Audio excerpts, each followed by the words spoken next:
Peace. Assalamu alaikum, Hotep. Namaste, Jambo, Ashe, Duanter. All the greetings of love and light. Did I say shalom? To the darkest minds of the light, I want to say welcome to another Sip Down. It seems like it's getting, the crowd, the panel's getting smaller and smaller. No, I'm just kidding. We are, we are moms, we are wives, we are business owners. We have things to do. So we bring who we can bring. So I'm so happy my sister Robin could be here. We may be joined with a couple of the other ladies soon. But today, family, Robin, we have a great treat. Thanks to Robin, actually. She has introduced, I have to give you the props. She's introduced me, and now I will introduce you to a very interesting brother. He's esteemed in what I want to say craft, but it's not really craft in the organization of the Masons. He is a part of his name is Tony Hawkins, Brother Hawkins, and he calls it the craft as well. Wow. He is also known as Tony Muhammad. For 35 years, he's been a Mason in the John G. Jones Grand Lodge of California. Ancient, free, and accepted Masons, better known as the AF and AM. We will be hearing a little bit more from him once he comes on. We have him backstage, but I want y'all to know we're going to talk to him about him initiating, right, Robin? Yes. Who do you initiate? Go ahead.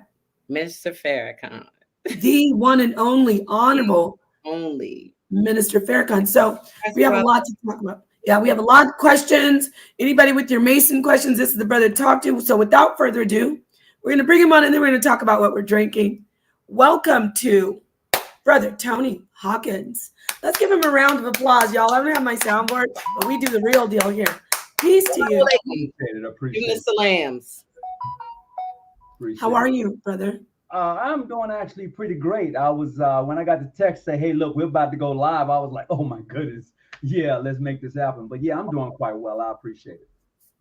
So I will start with you, Brother Tony Hawkins, because this is the Sip Down, and on the Sip Down we have sips. Mm-hmm. What are you sipping on this evening? He's got his Grand Lodge cup. Mm-hmm. Everything they do always have their little symbol. What are you sipping on? Kombucha, one of my favorites. What flavor kombucha? This is Watermelon Wonder. Watermelon Wonder. Awesome. You know, I used to make kombucha, and I made watermelon, not Wonder, but watermelon kombucha once. Do you know that you can also use the watermelon rind? Like the outside of the watermelon, you can cut it into like whatever chunks or slithers, and you can julienne them. It's called julienne, like French fries. You can pickle that. You can put it in brine and vinegar.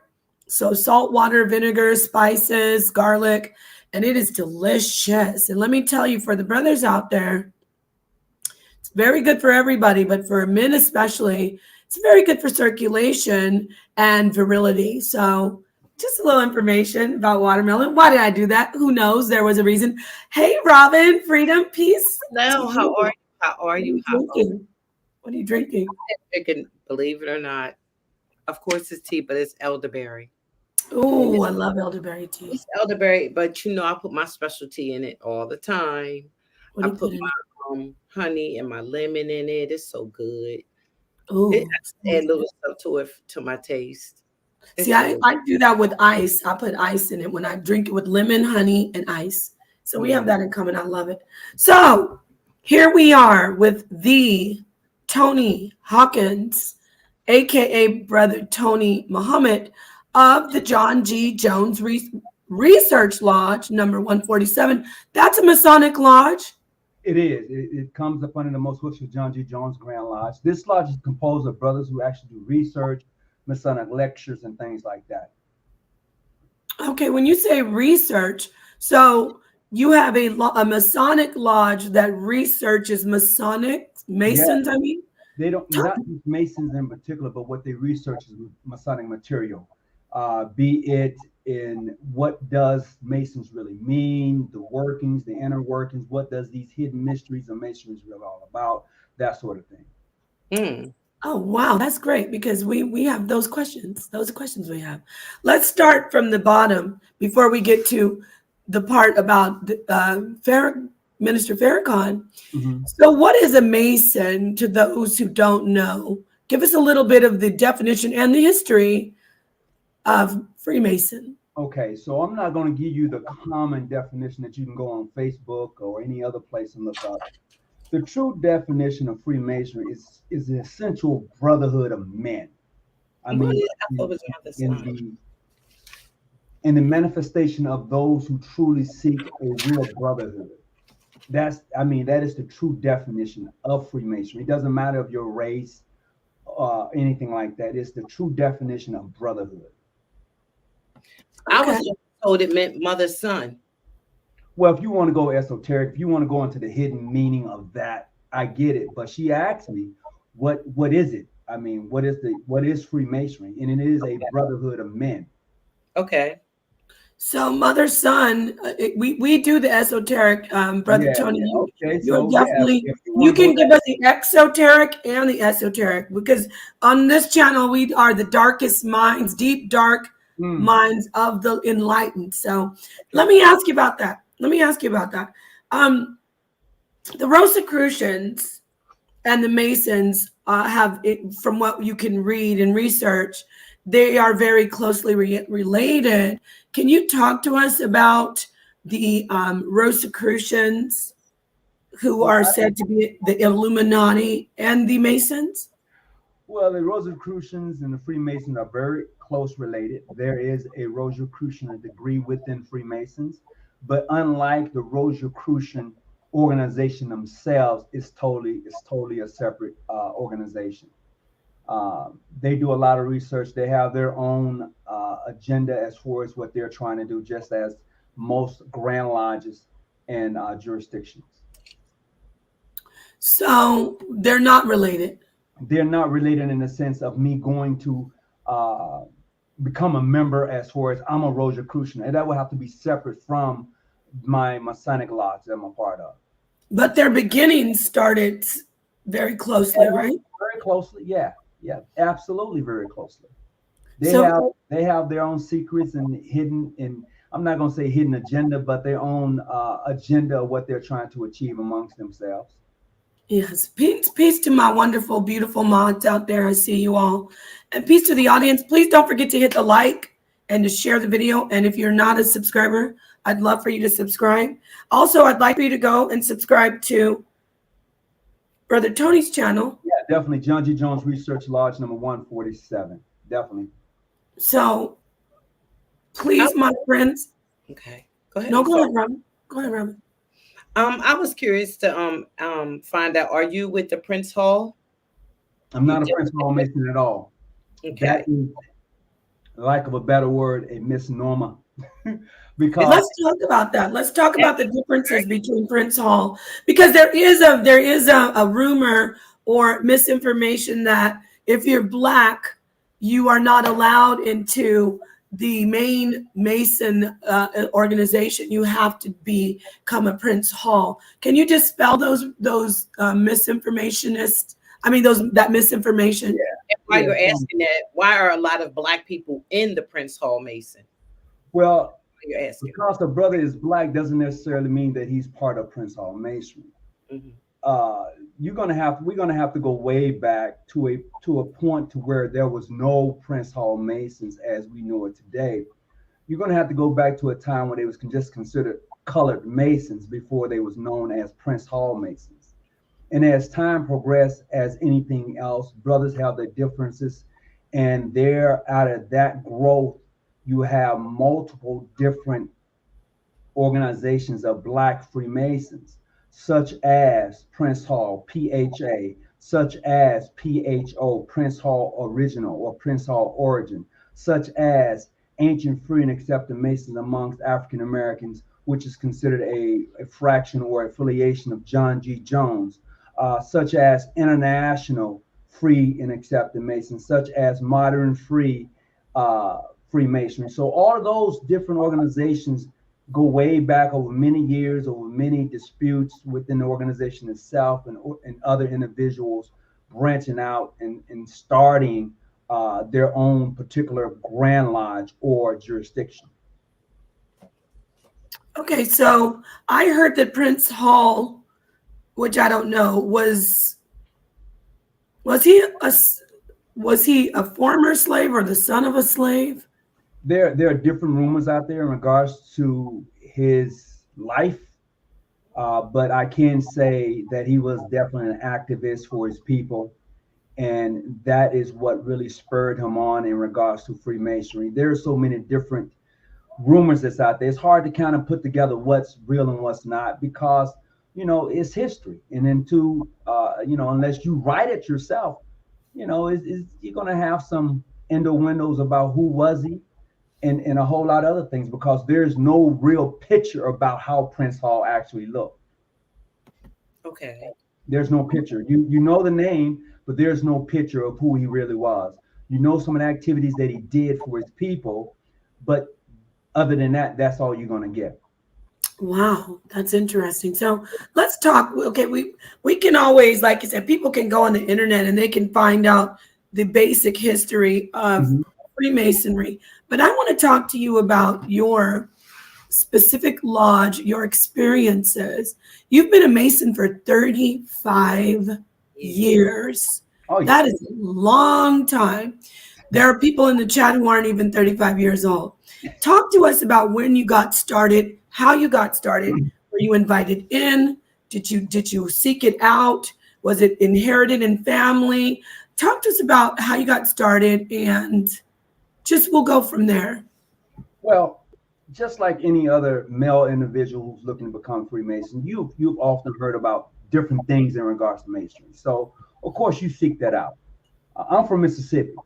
All right. So Prince Hall, Modern Free International, they're mostly in the South, on the East Coast, that sort of thing. So I was looking to become a Mason, and I had begun to put my petition in until I moved out here, and then from there, here I am. I mean, I joined a great Masonic lodge, and I've really enjoyed the fellowship. I've met so many different people from all over the world being part of my jurisdiction, for which I'm a part of, and I wouldn't trade it for anything. Wow, that's beautiful. While you speak, I just want to show some of the photographs you sent. This is you at your lodge. Well, these are your brothers at your lodge, correct? Right. These are different brothers from various Masonic lodges. You would see myself in the back. You would see Grand Master with the 33rd crown on. In the back, what my arrow is pointing. I don't know if you can see it or not, but anyway, he's standing to my left. He will be on my left, and that's Brother Rashid Muhammad. And then we have Brother Marcus over here with the blue collar on. He's right part here. of the nation.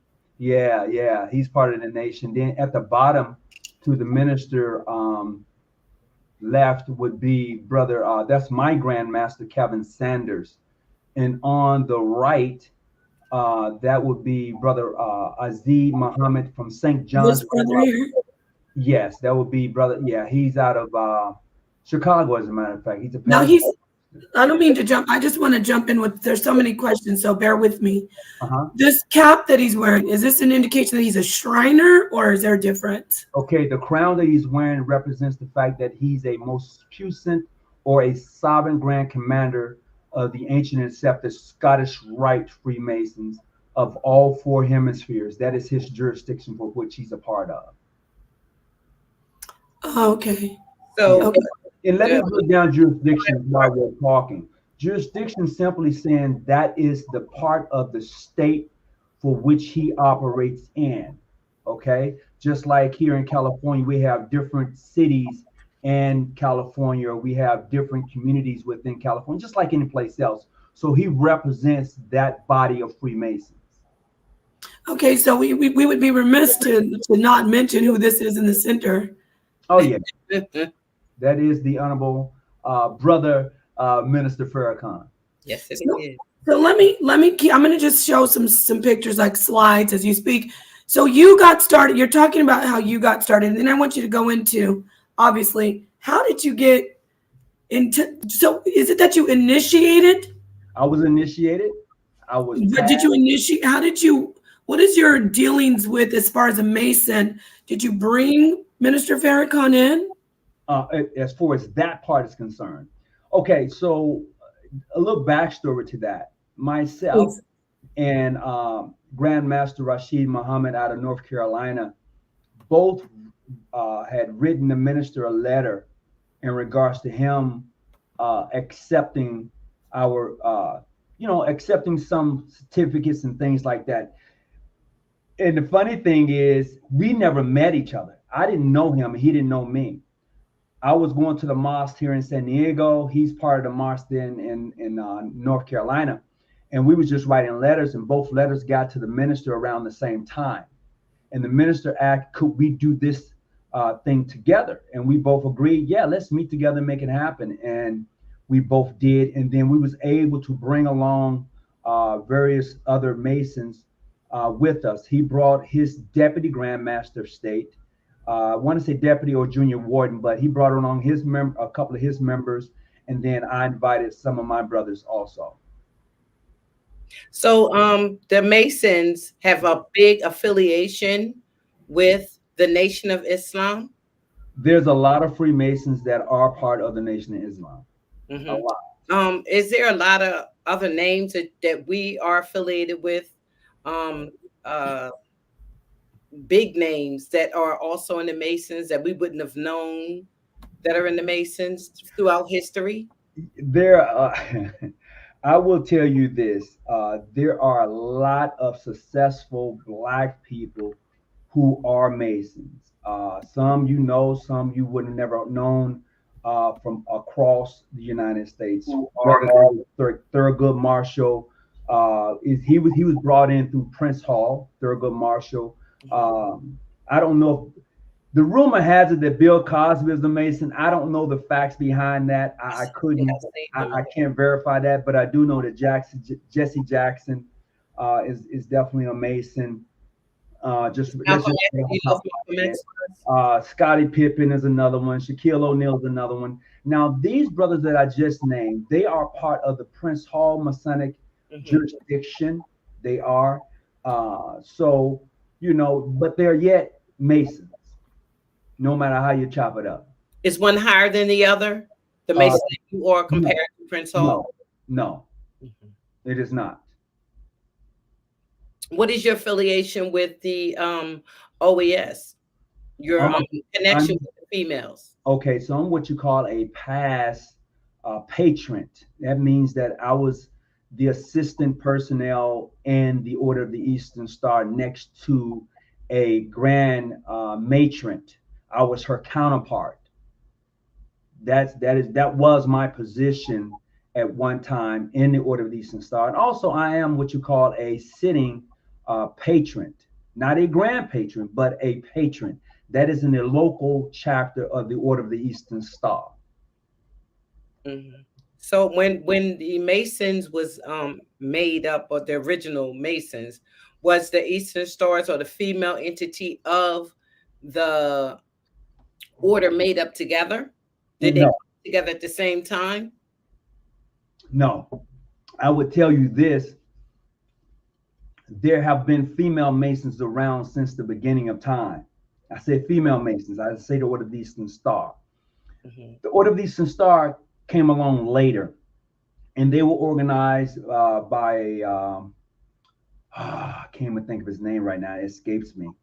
He's a guy out of Mississippi, as a matter of fact. A man is what made it. It was a man that organized the Order of the Eastern Star as we know it today, and I cannot think of his name right now. It escapes me. It'll come back later. And he was that founder, and it wasn't really accepted at the time, but it grew to be accepted because it consisted of the wives, daughters, and widows of Masons. That's how it was originally formed. In order for you to be an Eastern Star, would I have to come underneath of a man? It's not necessarily coming underneath a man. It's more so being vouched for.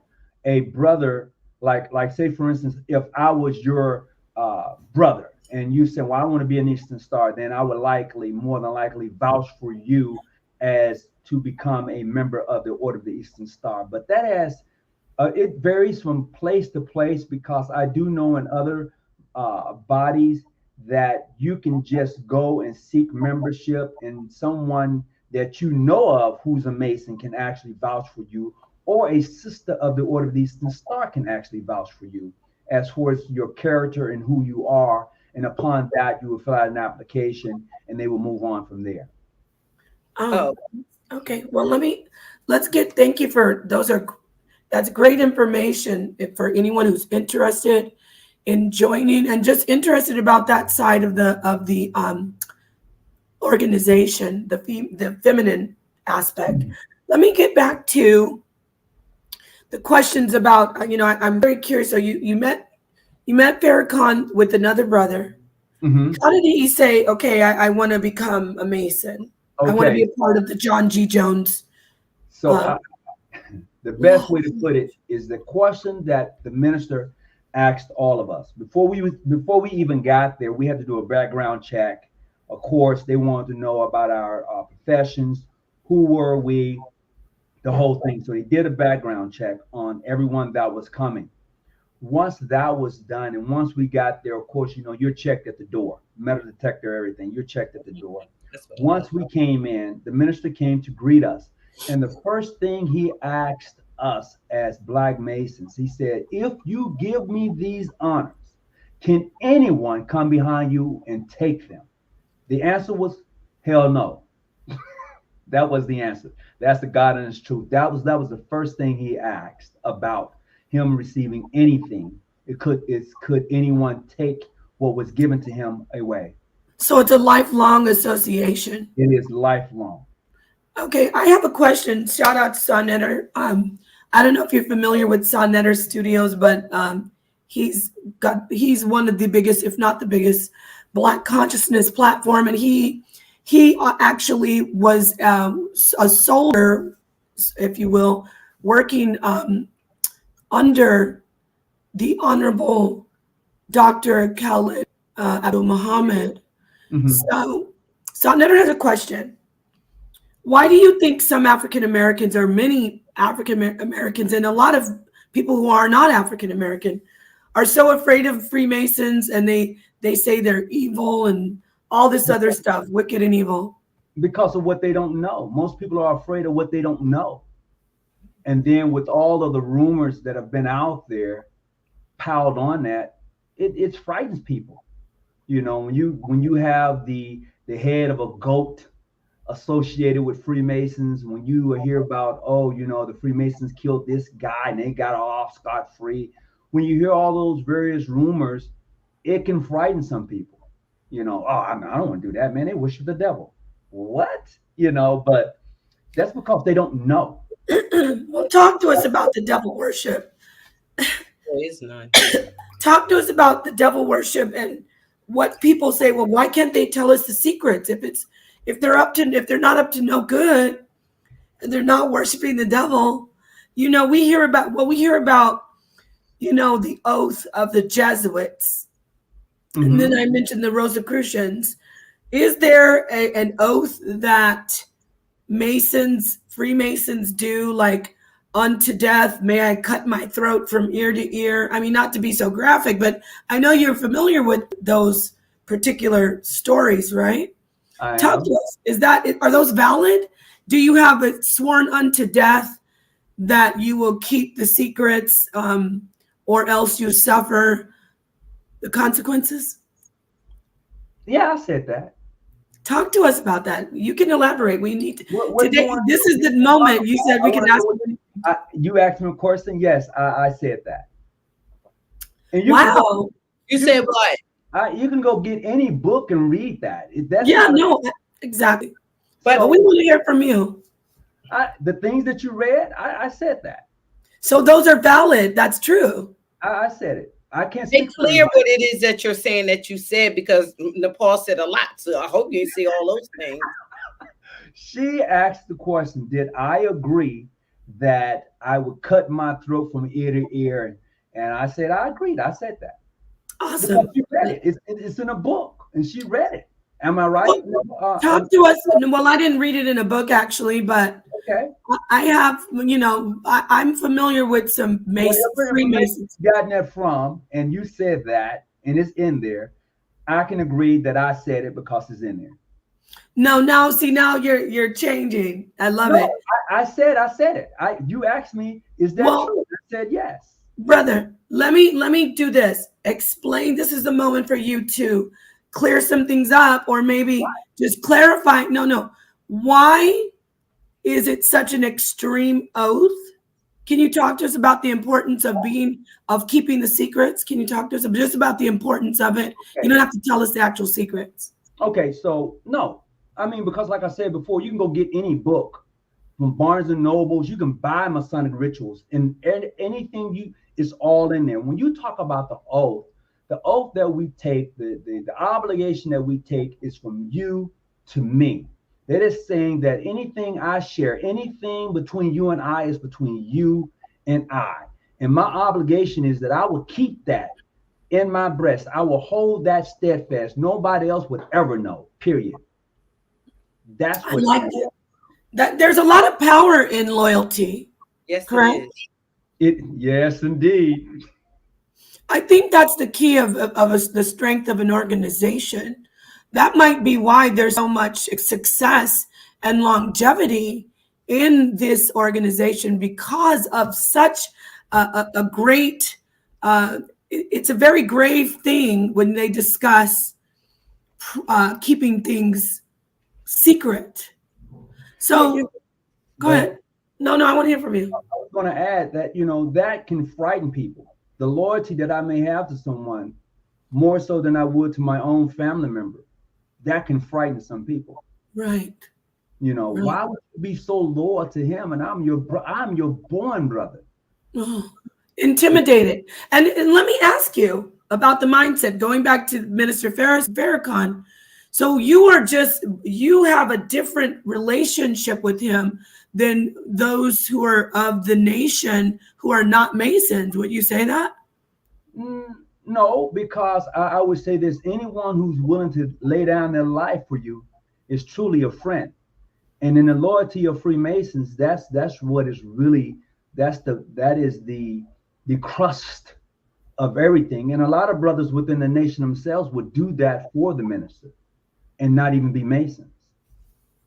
Right. So that's the key, though. Go ahead, Absolutely. Robin. Let me ask you this.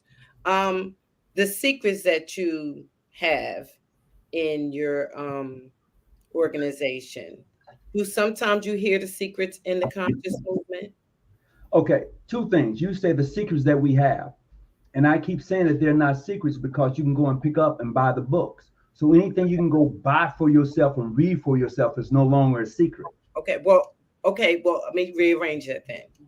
Anything that, because a lot of times people will say stuff that's in a book, and anything that do you hear now in the conscious movements? Because things are so open now. Mm-hmm. Hear things that were secrets Oh in yeah. Oh, of now course. you hear them straight, because like Nepal said, we deal with esoteric, Right. conscious, in the conscious movement. You'll hear all kinds of things, and they Yeah. don't even know that those were secrets in the Mason, in the A order of. long time ago, yes. Those. Yes, sister. You're absolutely right. Those Right, things was once held as secrets. Yes. right. That's what I was wondering, because it just seems like it. It seems like right now, if me and Nepal got into any of these orders, we would probably know more or We have more will, information than the people that's already in the orders.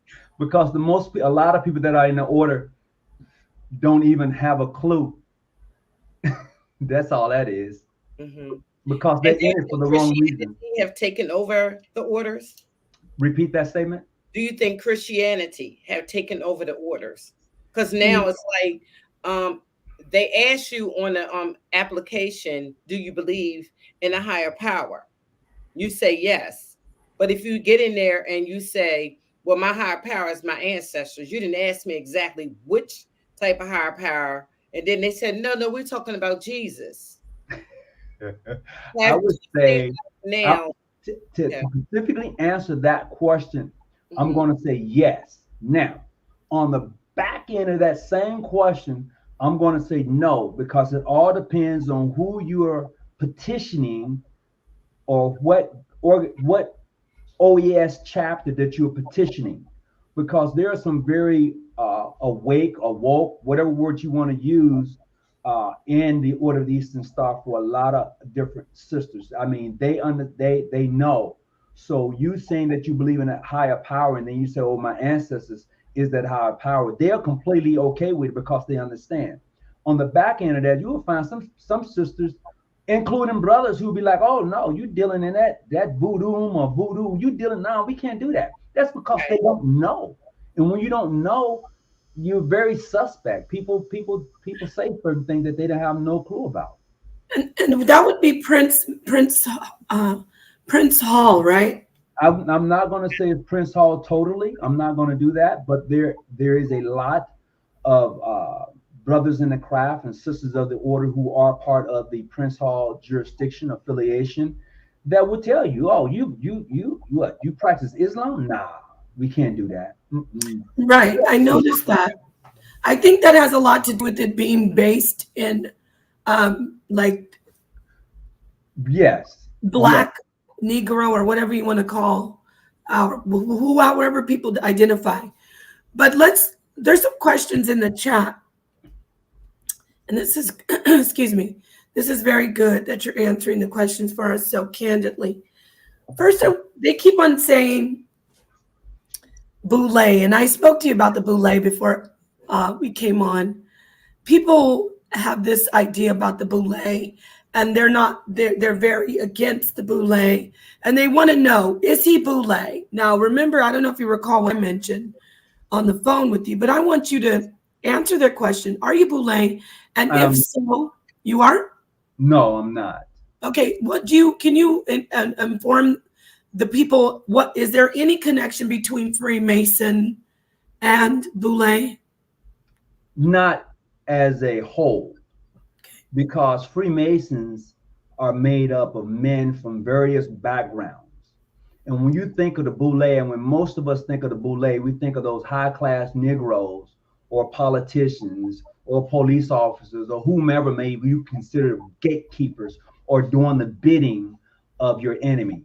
That's how most people see the boule. Oh, they're keeping us down. So the boule is the black upper Negroes or blacks who are keeping us down. And that's not true. I mean, Masons are made up of brothers who cut hair, garbage men. They're made up of doctors, lawyers, a variety of individuals who have different professions. You know, that's how the Masons are made up. The boule is a whole nother. That's a whole nother thing. You can be a Mason and a boule. Yes, you can. If they accept you into being part of that organization, yes, of course you can. But does the Mason and boule work together? No. Does the order that you're in, do you have rules and regulations like you're not supposed to use drugs or beat women or use profanity inside of the meetings, negativity? Okay, so Yeah, yes, what happens? There are rules and regulations. And I'm only going to speak in regards to my particular Grand Lodge and jurisdiction for which I'm personally a part of. Yes, there are rules and regulations. Yes, you can be dismissed from the organization from breaking those rules and regulations. No, we do not allow a brother to come in and be drunk or smelling like weed into the lodge. That's a no-no. No, we discourage brothers hitting women's, and yes, you can be kicked out for abusing your wife or your girlfriend or whomever, whatever female. Absolutely. We do not appreciate a brother coming to the lodge and drinking or being drunk. You can be dismissed for that action too. It is what you call unmasonic conduct. Mm-hmm. Wonderful. So you do have to at all times keep yourself in good standing with the public. Let's move into like politics about that. By the way, I was mentioned to you. I see a lot of Masons are civil servants, politicians, police officers. Does that get you into the organization better, or does it happen because you're in the organization? No, because Masons, when you become a Mason, everybody is level. Everybody is on a level. There's no big eyes and big U's and none of that. Everybody is on a level. It doesn't matter whether you have $100 million or just $1 million or just 50,000. Everybody should be on the level. Okay. Now, if you're a politician and you're a Mason, that's great. I mean, if you're a police officer, you're a Mason, that's great. But when you are in the Masonic Lodge, everyone is equal. It doesn't matter what your status may be outside of the Masonic organization. You mentioned to Nepal that if you're once a Mason, you're a Mason for life. Now, from my understanding, if you don't keep up your dues, or I forget what they call it, financial, you're not considered a active Mason. You're not considered an active Mason. It doesn't say that you're not a Mason. You're just not active. But no one can come underneath for you. Say I'm keeping up with my dues. My father is a Mason, but he wasn't keeping up with his dues. Nobody can come in underneath for him because he wasn't in good standing. No, I mean, now because I don't know that particular jurisdiction and their rules, it should be, the word should be, that if you are the daughter of a Mason, and let's say, for instance, your father did not keep his membership dues up, for whatever the reason may have been, that should not negate the fact that you want to be an Eastern Star at all. What if you have many, like I'm a Quarles, so I've had many of my family members, Masons and Shriners. Hell, they should be knocking on your door. Right. Right. But say if they passed away, but they were in good standing. Oh yeah. And they were buried as a Shriner and a Mason. Because you need to be one to be the other, correct? Well, once again, it varies, because strictly speaking, from where I'm at, you have to be a Mason and a Shriner. I mean, a Mason in order to be a Shriner. You have to have your Knights of Templars and your 32nd Sublime Prince degrees in order to be a Shriner. In some other Masonic jurisdictions, you don't have to have those qualifications. You can just be a Mason and then join the Shriners. Okay. Yes. But to answer your question, there really shouldn't be an issue at all, knowing that your family and many of them are Masons and even Eastern Stars. There shouldn't be an issue. The only issue that I would find is that the people who you are asking to become part of that particular chapter, they don't know, and they may not even want you to be in their chapter. Period. I mean, so people can blackball you from coming into the organization because of their own hate or whatever the reason. They might not like you, or maybe they think you know a lot, or whatever. Absolutely. They can. But for me personally, somebody like you two, I'm like, yeah, let's do this. Now, do you have to be Muslim or have the knowledge of Islam to be a Shriner or a Mason? I would tell you this: when you become a Shriner, you learn about Islam. You really do. When you become a Shriner, you learn Islam. Period. So anybody telling you anything different, I'm telling you, because I walk the sands myself, you learn Islam. But you don't have to be practicing Islam, right? No, you don't. You don't have to be practicing Islam, but you will learn Islam. Yeah.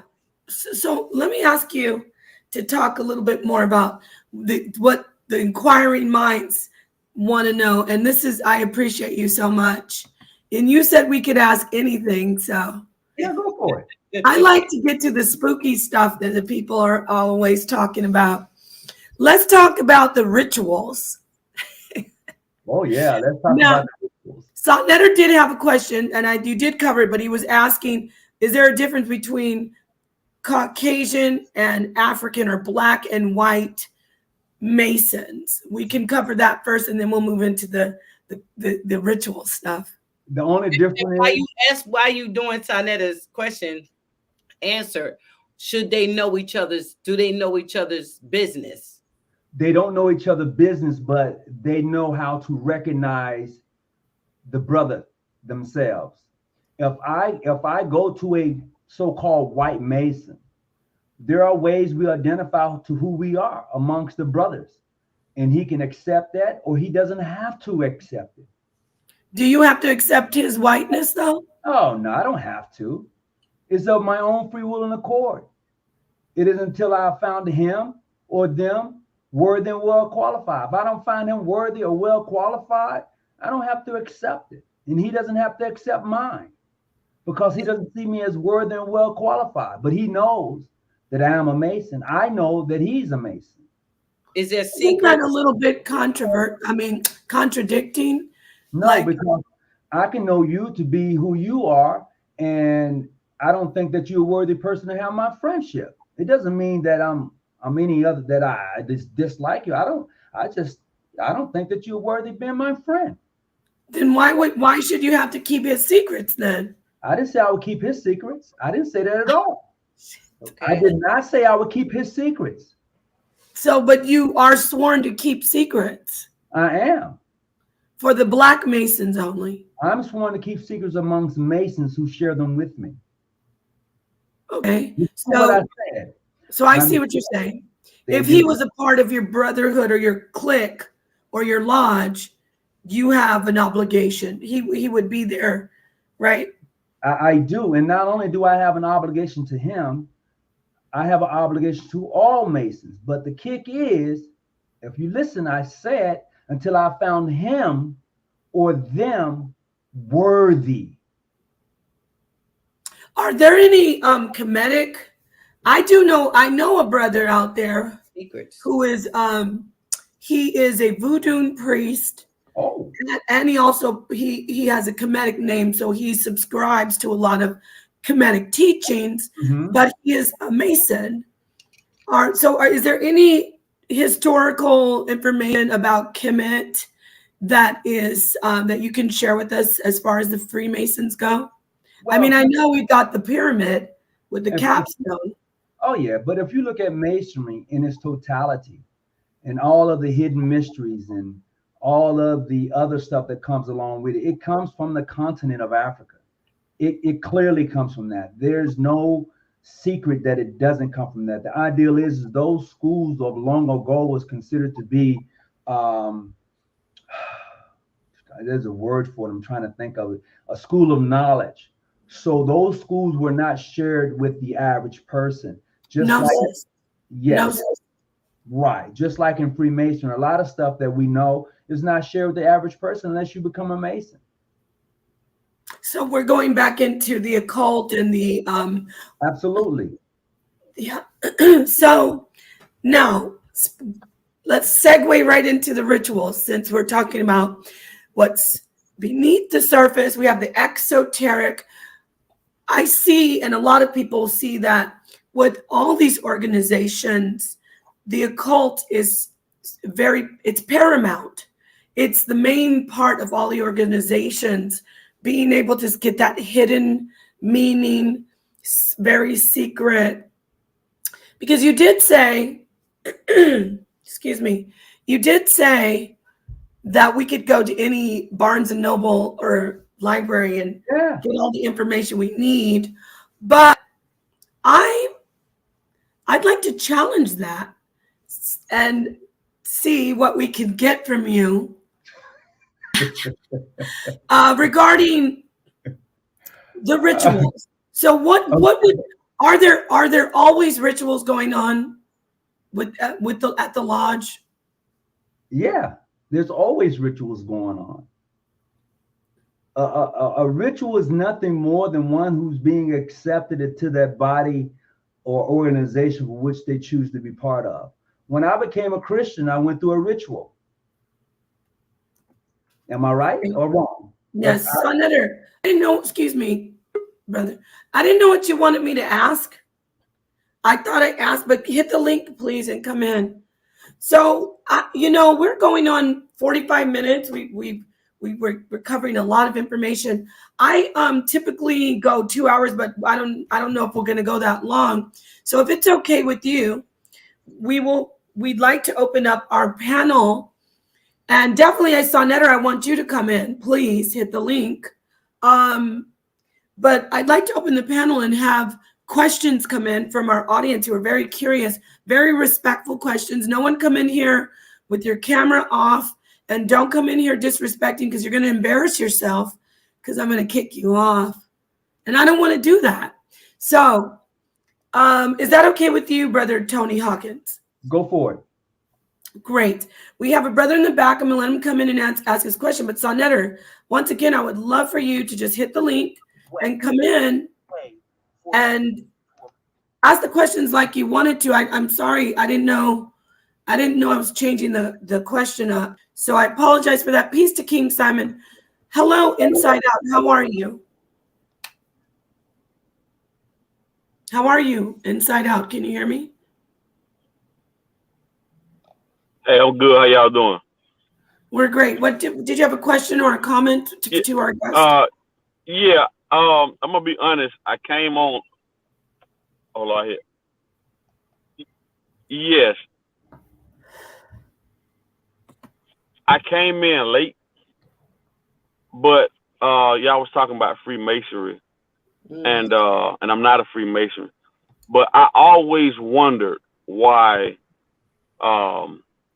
You have the Greek fraternities and sororities and all of that, and we know a lot of this stuff comes from Africa.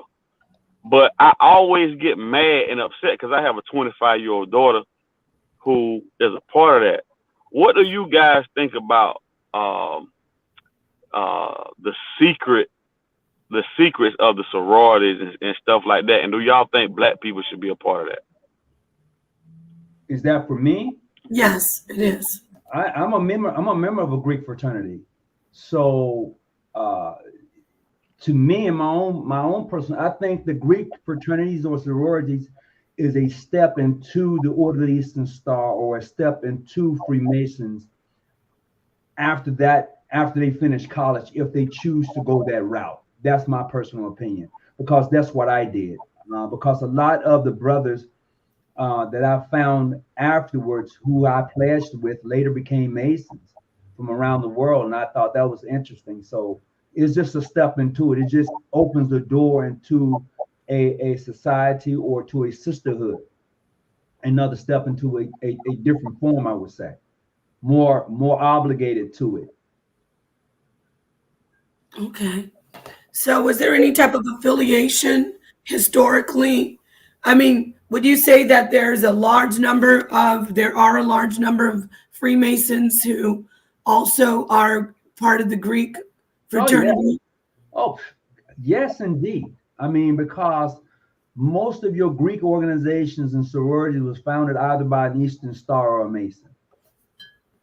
Wow. I didn't know that. 80% of them. Wow. Okay, Brother Inside Out, that was a good question. You have any other questions before you go? No, that was it. I'm gonna just listen. We appreciate your question, brother, and I appreciate you being a part of the audience. Please don't forget to like and subscribe. Thank you. Thank you. I have a question I want to ask. Say I wasn't really, I felt like the orders I've tried to be in, I didn't like the things that they told me, like you can't wear nothing on your head and things of that nature. But yet, say if I'm Muslim, you know that I wear something on my head all the time. I wear my hijab, I wear my headpiece all the time. So if it's an order that is for the females and it's not about religion, why should it be a situation where a Muslim sister cannot join the Eastern Stars? That's the issue I've asked. Well, that question has been asked to me a lot, because I've come across sisters who is part of the nation, and they wanted to be Eastern Stars, and they was like, well, can I be? I was like, in my own personal jurisdiction, you are totally welcome to be an Eastern Star. In other jurisdictions, they'll be like, no, you can't wear that. And they couldn't tell you why they couldn't wear it unless they got it written down in their rules to say that a person who's a part of such and such can't wear this particular clothing. But for the most part, yes, wear it. I mean, because to be an Eastern Star is to be a lady. Right. Period. To be an Eastern Star is to be truly representing that of a woman, of a lady, someone who's a mother, a daughter, a sister, a friend. You represent those 5 stages of becoming a complete woman. Here's a sister. I hope you can see this on my phone. She's a Muslim sister. Can you see that? Yes. And she's in the Order of the Eastern Star. So after I was told that, I think I know that sister. She might be friends on my Facebook. She's the only one that I know of that's an Eastern Star that's fully wears her whole Muslim ritual, whatever. I don't know the pronunciation for the clothing, but she wears it. And I've had a conversation with her, and she's that girl, that lady. She is. She really is. And there's quite a few sisters that want to be a part of the sisterhood, but because they're told that they cannot wear something on their head, which I cannot imagine why, since we're supposed to be sisters. It shouldn't have anything to do with religion at all. It's supposed to be about sisterhood.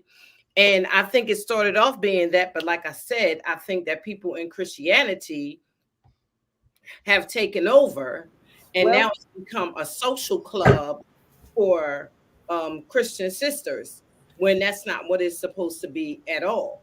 But that's like it's being. You can't have a free mind. You have to believe in Jesus. This thing about not wearing nothing on your head, I think it's discrimination within the order.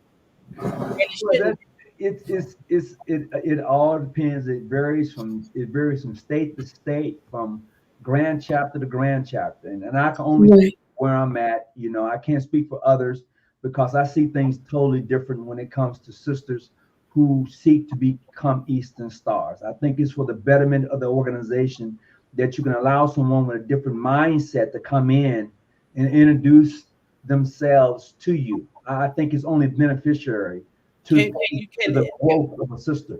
Sorry. Well, let me ask you a question. I could, if I wanted to, because I didn't agree with how it was, because I felt as though they weren't doing right by the books. Could I start my own chapter?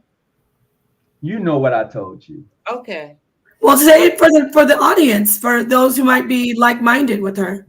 I told her, I said, look, you find me 7 females, and I will help you start your own chapter. Did I not tell you that? Yes, you did. Wow. And they would have to be Eastern Stars, though?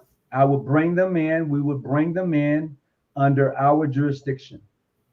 Okay, wonderful. Well, this is what I want to do. This is how I said, well, you do that. I mean, because of what the Eastern Star represents. And she brings in a new mindset, per se, than most. And so she would definitely be welcome here. And I told her what she can do, and we can make it happen. Right. Thank you. So we'll keep that in mind. Thank you so much. William asks from the chat, can you highlight some similarities and some of the differences between the Freemasons, the Oddfellows, and the Elks? All of them are the same. Okay. All of them. The Elks, the Oddfellows. The Oddfellows was huge at one time. They was like the it. And just as the Freemasons, just as the Elks, all have lost membership, but they're all the same. They all take obligations and oaths to each other. Yes, they do. Oh, so it's just about how you can have a main day, like as far as the Masons are all of these different offshoots, but they're still Masons. It's just depending on if they can keep their organizations going. Well, no, I could be a Mason and an Elk and an Oddfellow. I can be all 3. I can have membership in all of them. Okay. Being a Mason doesn't limit the membership I can have in any other organization. So I can be an Elk, I can be a Moose, I can be a Oddfellows, I can be in any of them and be a Mason. Okay. So let me ask. told me, from what my aunt told me, with the at least with the female organization, the Eastern, she used to say that we help each other no matter where we are. You could be somewhere sick, and you could call your sister, and she's, and if she can't help you, she'll call another sister that will come help you. That this order is supposed to be about real sisterhood, about coming and being there for each other and being there for the community. Yes, absolutely. I'll give you an example. I have a Masonic brother right now. He has no family where I live, no family whatsoever. And to me, I'm his family. And so I gave him a call. I asked him how he was doing. He told me he wasn't doing quite well. So I went to see him and found out that he was he was sick. So I made a few phone calls. I made sure that he got the food he needed. I made sure that he was taken care of. He didn't have to leave his place to go get anything. So that's what we do. That's what we're supposed to be all about. But I would tell you, find a hole in everything. Wow, thank you. Can Brother Tony, King Shaw asks, can Brother Tony Hawkins talk about how John G. Jones developed Prince Hall Shrine? I'm really confused now because you're at the John G. Jones Freemasons Lodge, but now I'm seeing he developed Prince Hall Shrine. Please clarify that. World order. What's going on, man? Okay, so John G. Jones was a black attorney, never went to college, but he was able to pass the bar and practice law in Chicago and also in Ohio. He was a very active black man in the around 1896. Those times. This guy set up many different organizations. I mean, he's the first black Shriner amongst black or white men that was able to do the initiation of Shrinedom here in North and South America. He was that guy. And so our Grand Lodge is named after him for the work that he's done amongst his people. Wow, wonderful information. Thank you for that question. Let me ask you this. I heard, now I know this is probably not true, but I'm going to ask you the question anyway. Do they paddle the guys? I'm going to tell you this. Hell yeah. And I'm going to tell you, I'm going to add to this. It depends on where you're at. And if you notice anything I say, I'm saying it depends on where you're at. We don't do that here because what is it for me to put my hands on another man? Mm-hmm. It doesn't do him any good. But it happens. And I'm not going to say, no, it doesn't. It happens. And I've been places that I've seen it and I was like, no, I got to go. I couldn't do this. No, this ain't what it's all about. It's not. But, some may say, no, they don't do it. And some will say, yeah, they do. Some won't tell you that they do it. But I'm here and I tell you, yeah, I've seen it myself. And I'll be like, nah, I got to go, bro. Why are you leaving, man? Because we don't do that. You can do that here. But I can't accept that. I've seen paddles. My brother had a sorority fraternity paddle. I got a paddle myself, but I don't use it. I have it because it was given to me as I was leaving a particular position. The paddle was made for me because I was leaving, and they gave it to me as a gift. I have that. I have a paddle. Do they teach you knowledge of self? Yeah, they should. I said they should. I'm not going to say they all do, but they definitely should teach you knowledge of self. Absolutely. Okay. Do they have conversation pertaining to in the meetings? Do they speak on Jesus or anything of that nature? Jesus is hardly ever really mentioned in my lodge. Because it's not about your religion, so I shouldn't bring Jesus up. Right. Mm-hmm. I would think it that you are correct about that. Yeah. Let me see if I can get somebody to come on in. What is his name? I wanted him to ask a couple questions. This order like say if you went to court, you got in trouble about something, and just say the judge was a Mason too. Can y'all do some little symbol and he know that you're a Mason and he will help you out in the situation? Oh, sis, you really had to go there, didn't you? You really had to go there. Can I be political at this time? Can I be Yes, political? yes, you can. I can neither confirm or deny. For real. I guess I would say yes, I would say that too. I guess I would say that too. I'm a very loyal friend. Like if you, I agree with all your rules and regulations. I can't confirm or deny that I can't do it. I mean, I'm not, honestly, I'm just being totally honest. Yeah, I mean, it's a situation where, okay, I already asked you about if the person is passed on and they were in the order, you should by no means be turned away because of their death if they were in good standing. Absolutely. Right. Absolutely. As a matter of fact, they should be welcoming you with open arms because of your loved one who was a member of the fraternity or part of the Order of the Eastern Star. They should be like, yeah, come on in. Your mom or your dad or your uncle would really love it. Alice Q. Robinson, and she practically ran the Eastern Star. It's here. She was big in it, really big in it. My uncle, Alfred Quarles, my great grandfather, George Quarles. It's just many of my family members are still to this day. You shouldn't have a problem at all. Somebody don't like you. Somebody. I'm not sure because people. I mean, it might be a situation where people think I know too much. Coming under reading is super. I don't know. My father, he's a Mason, and no problem. I don't get it. I don't know why you're having such a difficult time joining the Order of the Eastern. I think the universe allows things to happen for certain reasons, and it may not be the place for me. They may be scared.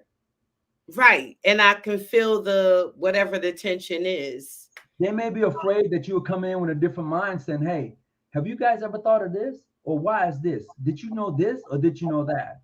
I've asked them what is the Eastern Star, and they couldn't even answer the question. What is the Eastern Star? You'll see, answer questions like that. I guess it irritates a person because I would know, and you're in it, been in it for years, and don't even know what the Eastern Star is. Yeah, you upset at somebody. It could be that. Oh, no doubt, no doubt. Where did the other sister go? Is she okay? Oh yeah, she's here. Okay. Yeah. So those things do happen. Those things absolutely do happen. It does. People can blackball you, and you don't even know why. Or nope. I would say this in my jurisdiction: if a person is blackballed, and we want to know why. We want to know why. After the ballot has been cast, we want to know, what do you know about that person that we don't know after we have interviewed that person, that they should not be a part of this organization. And for us, you will have to disclose what you know. And if what you know is something that we didn't discover in the beginning, we'll tell you, hey, it's because of this. Yes.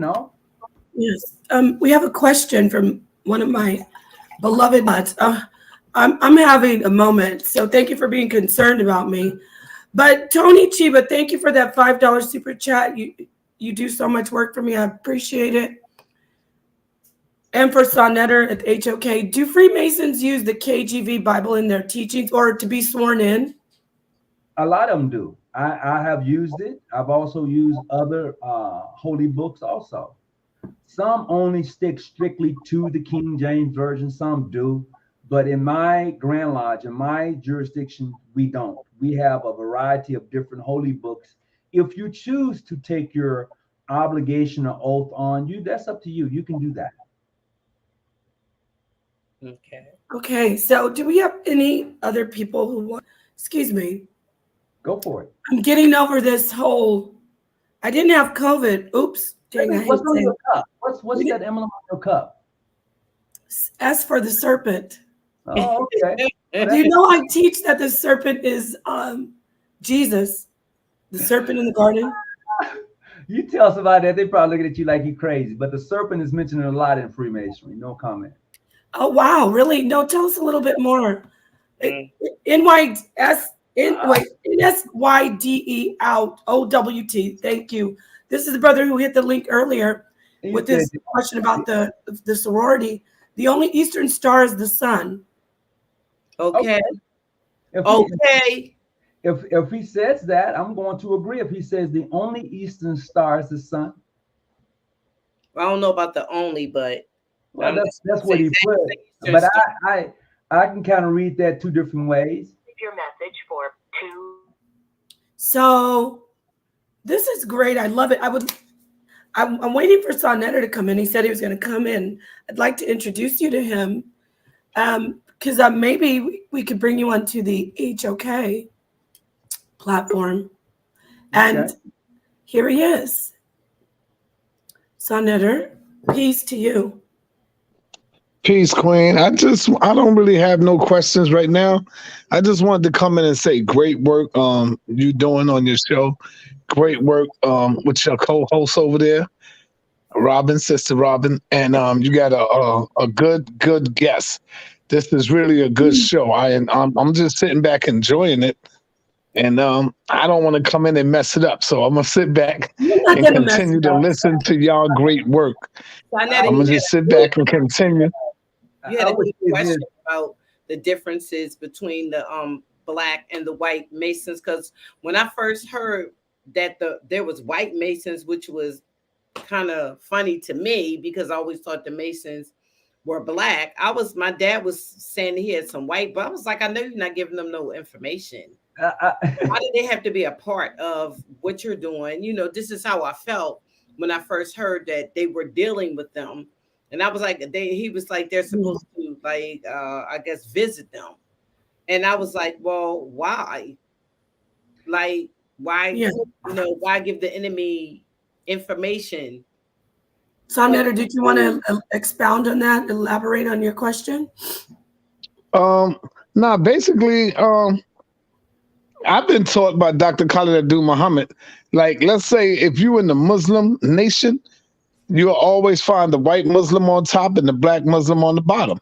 If you're in a Christian country, you'll find the white Christian on top, the Black Christian on the bottom. And it is no different from the Masons. You will find the white Masons more powerful and the Black Masons less powerful. You can never be on equal terms. I'm just saying. I get what he's saying. I'm gonna add to that, and I can go ahead, brother.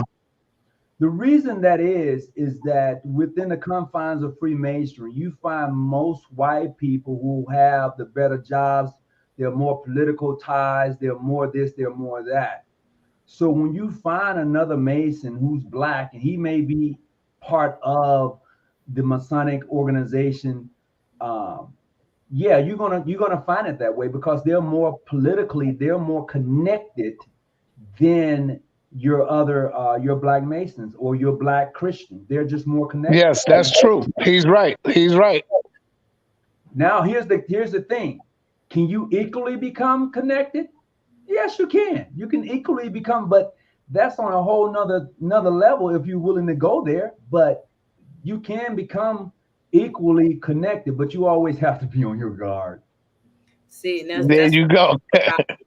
That's my problem. I believe that you can never. I believe that you will never become equally connected with the white Mason. You can be used. He can use you, but you will never become his equal. Never. Well, that's why you got to learn how to navigate the matrix. You got to learn how to navigate. I feel you, but why should we want to become equal with him when we can do our own thing? That's the way it was supposed to be. Remember, did you see the movie Rosewood? So I'm gonna break this down to you. No, let me ask you, did you see the movie Rosewood? I did. Did you see the difference between the white Masons and the Black Masons? I did. All right, yes. We're gonna take that a step further. I'm gonna open up another can, okay? This may be kind of okay. Now, in order for Prince Hall Masons to be accepted by the Grand Lodge of England, they have to be accepted by the white Masons. Wow. If they're not accepted by the white Masons or their counterpart in the state, they cannot be accepted by the Grand Lodge of England. There's only one Prince Hall Masonic Lodge, Grand Lodge, that is accepted by the Grand Lodge of England, and that is the Grand Lodge of Prince Hall Masons out of Boston, Massachusetts. They're the only ones. Everybody else has to go through the white Grand Lodge in order to be accepted. Now, me, on the other hand, my jurisdictions and those who I associate with, we don't give a damn. Excuse my language. I know that's right. So with the Minister Farrakhan, he's specifically in your John G. Jones Lodge. He's not. He's not a no. I would say this: he's not part of Prince Hall Grand Lodge. He's part of the ancient, free, and accepted Brotherhood of Masons, Black. Okay. So how would somebody, if they say, I want to be a Mason, besides being, family, how would someone become a Mason if they want to? By asking. Like if somebody, hey man, I see you're a Mason. I like you to be a Mason. Okay, cool. Let's do this. Here's the process. Is it very rigorous? Is it very do you have to have is there a lot of criteria that you have to go? No, it's not. It's simple. There's an interview process. There's a process of application that you fill out. And once you go through that, they come and interview you. Now, I prefer when doing the interview, if you are married, I want your wife to be present, okay? Because she may have questions. And I need to know that, hey, I don't want you using the organization for anything else. Like say, for instance, we're out, we got a meeting going on, but you got something else you want to go do. You got something else you planning on doing other than coming to the meeting. So what you do is you tell your wife or your girlfriend, I'm going to the lodge meeting. And that's what she think you at, but you out doing some other stuff. No, you can't do that. That's called polygyny. Are there any polygynists that are Masons? None that I know of. Is it allowed? Not here. Not here. Sonetter, did you have any other questions? Why not? I want to know why not. Sonetter, hold that thought. No, that's a good question on the poll. Sister Robin asks, why not? I think that's a good question. Are you saying that a man cannot be married to two women and be a part of? What I'm saying is, according to the rules and regulations that we have, I mean, if you can handle two women at the same time, more power to you. Do you? I'm all for it. I'm not trying to. Yeah. If you love two women, and saying that, do it. Do it. But when you're saying coming into the organization, now once you're out, let's say for instance, you do that and we come and you say, well, I got two wives. Yeah. You cover with two wives. Okay. Now, what do our bylaws or rules say in regards to a person having to, if it's not mentioned in your rules and bylaws, and you can come on. Let's do it. Is it mentioned in yours? To be honest with you, it's not. So when we do our interview, that's why I said we prefer the wives being present. Now your girlfriend is a different thing. Yeah, because that would be discrimination. Because what about this though? What about this? Because I know that looking at the Honorable Louis Farrakhan, he's a part of the NOI. Well, he is the leader. Yeah. And they do practice polygyny. Yeah. No. Absolutely not. Yes, they do. He has a couple of wives. Who? Minister. Yeah, they practice polygyny. Say what? From my understanding, the Nation of Islam didn't practice polygyny. Yes, they do. But I guess you're telling me something new that I didn't know. So he would be an exception for sure. Like he has a couple of wives. Well, that's interesting. Sonetter, you still have a chance. Sonetter, would you ever be able to do that? Yes, I'll ask Brother John G. Jones. Tony Hawkins. Oh, Tony Hawkins. Let me ask the brother, are you familiar with any of the teachings of ancient Kemetic? Are you familiar with that? I am. When you look at Freemasonry, do you see any of the signs and symbols of the Kemetic ancient teachings hidden inside of Freemasonry? Yeah. It's in there. Yeah, I know you was gonna say yeah. Talk to us about that. Hold on just a second. Let me get my door. Hold on. Okay, brother. Sinetta, that's why I asked him that question earlier. When you hear the conscious movement, you know, I didn't want to just come out and say on Sinetta TV. But do you see some of your secrets being told unbeknownst to the members of the conscious movement that you done told their secrets and they don't even, you know, it's really not a secret at all. It's really not. I know, because you said the books are out now. Yeah. But at one time it was the because of Sinetta TV, a lot of information as far as Kemet has came out when a lot of y'all secrets were involved in Kemet. Oh yeah. Yeah. A lot of the Freemasons teachings and symbols and signs are right there. So actually, and I ask you that because a lot of people don't want to give Kemet credit for the teachings of ancient Kemet. Kemet is in damn near a lot of cults, a lot of teachings, a lot of the religions.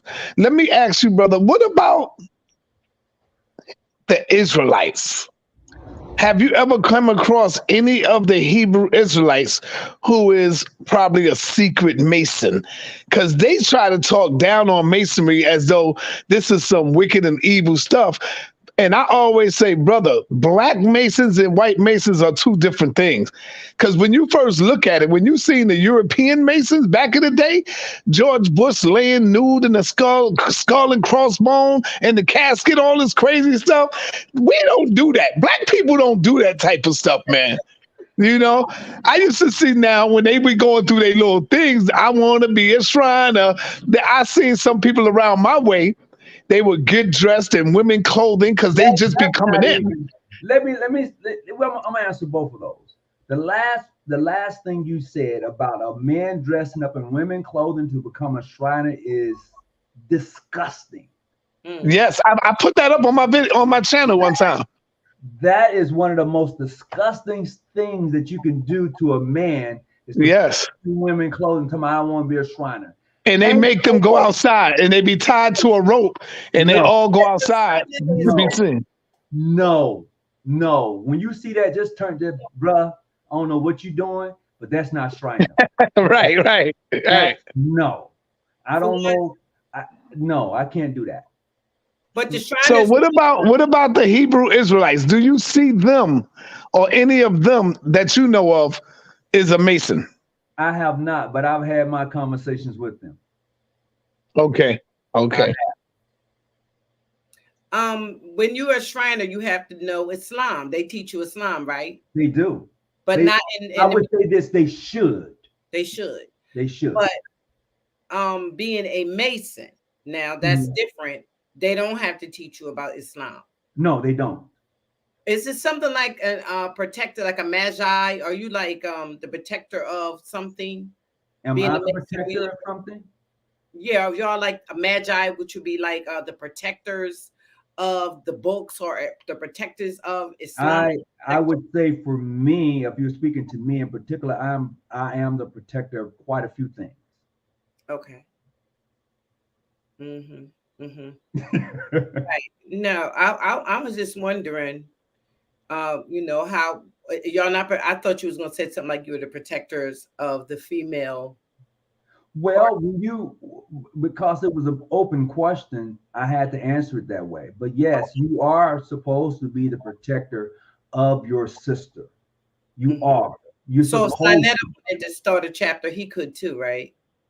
Sinetta wouldn't start a chapter or the Eastern Star. He would start a Masonic lodge. Okay. He would start a Masonic lodge if he chose to. Yes. He was sorry. Because you know, this has to be okay because Professor Smalls is. Yes. I had him on about 3 months ago. I had him on my YT channel, and A very upstanding person. Yeah, he's a Freemason, and yeah, he gets down with the get down. Yeah. Oh yeah. That's why I could never understand how the white part came in. I would thought Well, that ours was separate. let's put it this way. Most Black Masons practice a European style of Freemason. Period. Correct. You Correct. understand who you are as a man, as a Mason, your whole perspective is going to change. But when you don't know and you don't understand, you're going to continue to practice their style of Freemasonry. Period. Mm-hmm. That's what they practice. Most of us practice a European style of Freemasonry until you understand. You start like, nah, that doesn't look like something I would really do. Let me go and look at some of the ancient things that we used to do, and let me correlate that into what we do. So that's why I practice ancient free and accepted Masons instead of what you would call free and accepted Masons. That's my choice. Mm-hmm. So Prince Hall is completely different. Yeah, Masons that you are they here in Delaware? Say what? I said the type of Mason that you are, and your females are called daughters of ISIS, right? No, the females I deal with are called daughters of Sphinx. Of Sphinx, okay. Yeah. Which is good. That's good. Yeah, daughters of Sphinx is the counterpart. My brothers who are Prince Hall Masons, their daughters are called daughters of ISIS. But I don't even think they use that anymore because that name has been flipped into something evil when we should all know that it's a goddess. Right. I wouldn't change it. I don't care what you think. I know what it means. I wouldn't change it, but I believe they have done that. Yeah, they could have used daughters of R.I.S.E. They could have just used the other name for her. I wouldn't even change daughter of ISIS. Just because you look at it. No, go ahead. I'd like to ask some questions about the Bible and the link to Freemasonry, like when we hear about Hiram Abiff and the widow's son. I see a lot of that in the Bible, especially the man Jesus, Yahushua, Jesus. So is that recognized in any way to be linked to Freemasons in your... Thank you, Sonetter. Thank you for joining. I appreciate you coming in. And by the way, Sonetter, I think we should bring this brother on. At least you should bring him on to the HOK if he's interested to just talk to a bigger audience. But anyway, I'm sorry, I digress. Is there a link between those particular stories? You see them throughout the Bible. Elijah, where he meets the widow and her son, then the son passes away. Then we see Jesus, Yahushua Jesus, where Joseph isn't really ever present. And, even in a story in the gospel, Jesus touches the funerary pallet to raise the widow's son back to life. So who will help the widow's son? Can you talk to us or give us some information on first the background and the history on Hiram Abiff, and then is it connected? Is there a relation to the Bible? Okay, most Masons would say yes. Oh, yeah, it's all in there. It is what you call the legend of Hiram Abiff, because this story has been told over and over again. Whether it's using ISIS or various other people, that story has been told on numerous occasions. So it's the legend of Hiram Abiff. The connection would be because it's written from a biblical point of view, yes, but it has really no bearing on Freemasonry except for it being a legend. I can't hear you. Okay, well, great. So you say no. I say no because it's a legend. I mean, they have taken, what they've done is that because of the story has been told over and over again, they've taken things out of the Book of the Dead. They've taken things from Osiris particular, and they've taken that death and they've used it and they've correlated it to the Bible. So now you get that perspective from the Bible as far as the widow's son is concerned. But these are just ancient customs that goes way back before the Bible, as we know, was put together. So that's interesting. Yes. Mm-hmm. I see there's some division there amongst the Masons. Some say yes and some say no. Yeah, because you're practicing a European style of Freemasonry. So if I give you this book and say, okay, this is where Freemasonry comes from, but if you go back farther than that, you can see that, hey, it was Freemasonry under a different name. And so let me ask you, what about the pillars? Boaz and which ones? Yeah, Jacinth. What is it? Boaz. What about it? Is it what is it? Jacquin. Yeah, or some people say Joaquin, right? Right. Joaquin and Boaz. So those are. Is that a myth about the link to Solomon's temple? No, it's not a myth. It's what's prescribed in the Masonic ritual. You can, like I say, you can go buy it and read it for yourself. They are placed there at the building of King Solomon's temple as pillars. So Joaquin and and Boaz, those pillars are accepted universally as they are part of the temple. So Hiram Abiff, the myth. Sorry, is it a second to interrupt?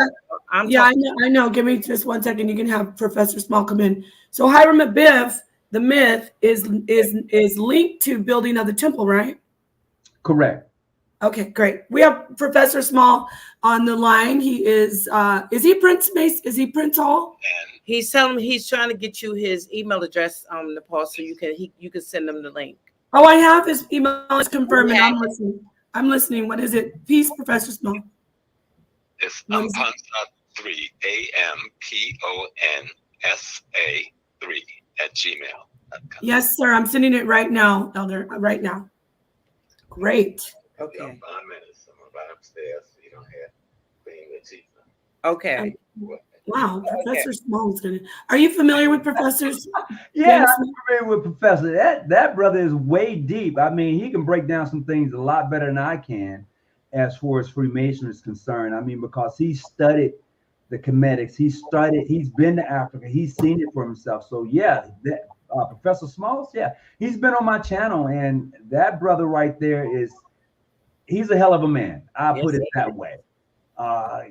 He has books that a lot of people shake their heads at, and he's that guy.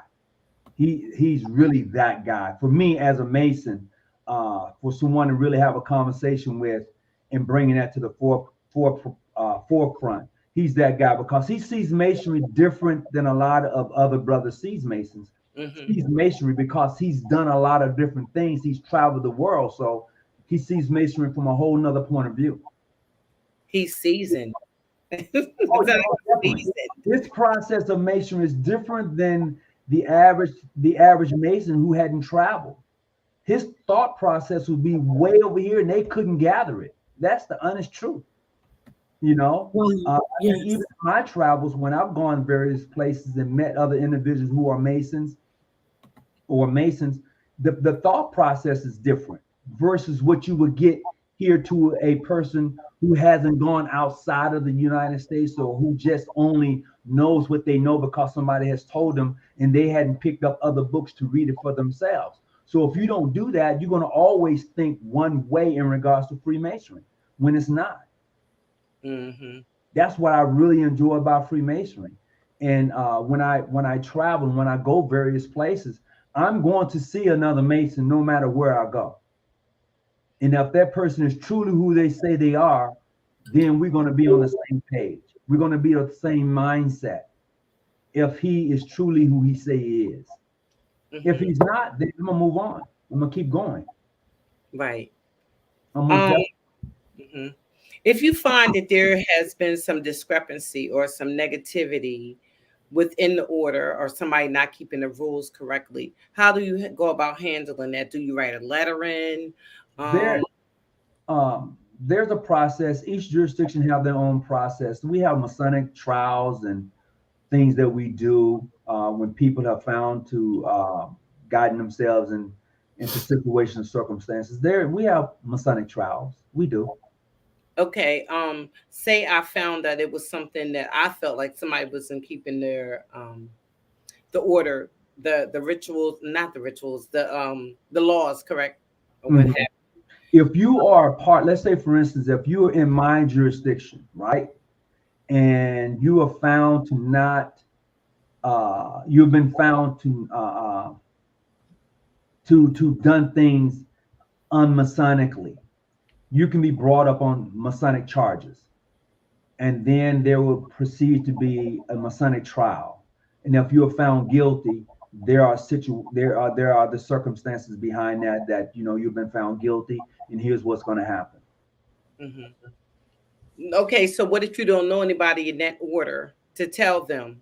But can you go to one of the Masons and say, "Well, listen, this I feel as though that this is wrong," like the situation with the Muslim sisters that would like to get in the order, maybe, but they can't wear their. No, because no, because that's their rules. That's the way they do things. But it's not written anywhere. Right, because I'm here in California, I can't necessarily do what you do in New York. Hey, Welcome, Professor Small. Wow, this is a real honor and treat. Please. Oh my goodness. What's going on, Professor? I'm good.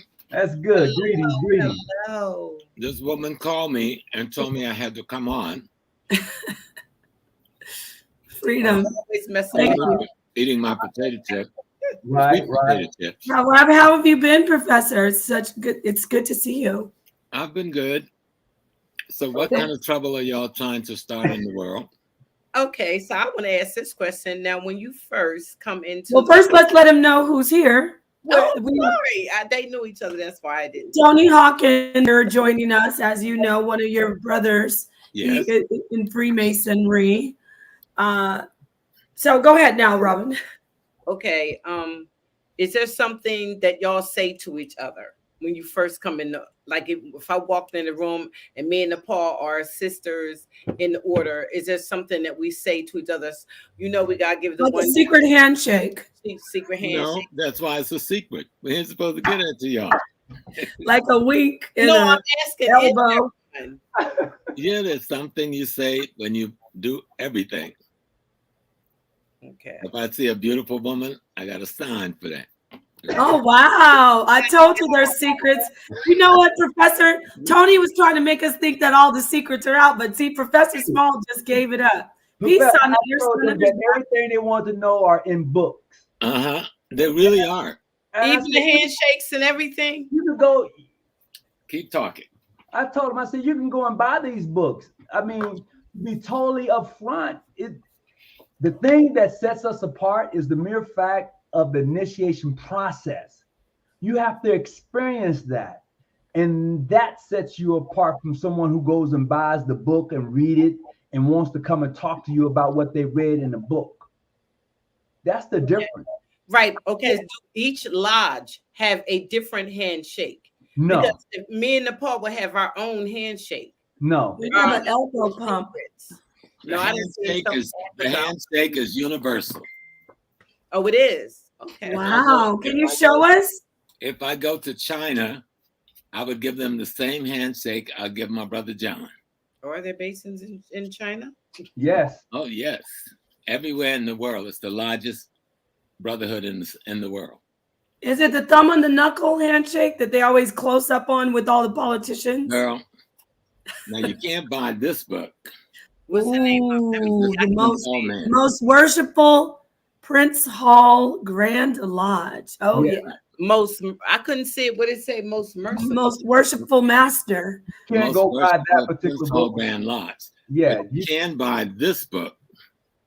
That's the homogenized version of what you just showed us? No, this is a good history for someone who wants to know to study. From wow. By Cecil Revoget. Oh, let me give it. What was the name of the one you said that I wouldn't be able to find? I'm giving your viewers something so that they can see it. It's good to have books, right? Oh, it's the. These, like I Bubba said, prefer you can having get books. these. Or this one, the history. Ooh, of I like that book. that one looks really mysterious. This By Albert Mackey. Yeah. Now we were just asking Professor while you show the books, the differences. This is gonna help you. Okay. People gonna love you for this. All and right. This one is Freemasons. Let me see. Look at that. The enigma of the Freemasons, the history and oh, I like that one. The mystical connections. We want that. Oh, I know we want that. Who's the author, or is that just a compilation of different? No, it's Wallace and Murphy. Wallace and Murphy. Oh wow! Or you can get one like this. It's called. Oh yeah. Is that Born in Blood or the Templars? The Temple and the Lodge. Ooh, that's a good one. That's a good one. I have that one. Michael Bagent and Richard Lee. Oh yes, these are good. So, but the females got different books, right? I'm going to show you just two more. Just hang on. I'm trying to give you your people gonna love you because you're giving them something other than a conversation, right? Love it. They can go get the book. The Knights Templar in Britain, Evan Lord. I want that one too. And then this one, The Brotherhood, which is an interesting piece. Right. By Stephen Knight. Mm-hmm. I was mentioning that. Go ahead. No, this is the last one. Yes. But you can't. That one. You can't. This one.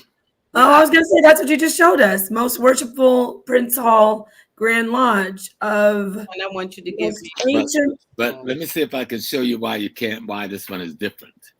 Can you read the language? Let me see. Is it a cryptic language? Yes. So you can't. Let me see. Can we try? I knew you would say. Sarnetta, would you like to say something? Sarnetta probably secretly in the lodge himself. He just ain't. Oh my goodness! I think he should join. What? I heard Born in Blood. I like to go back to the Born in Blood.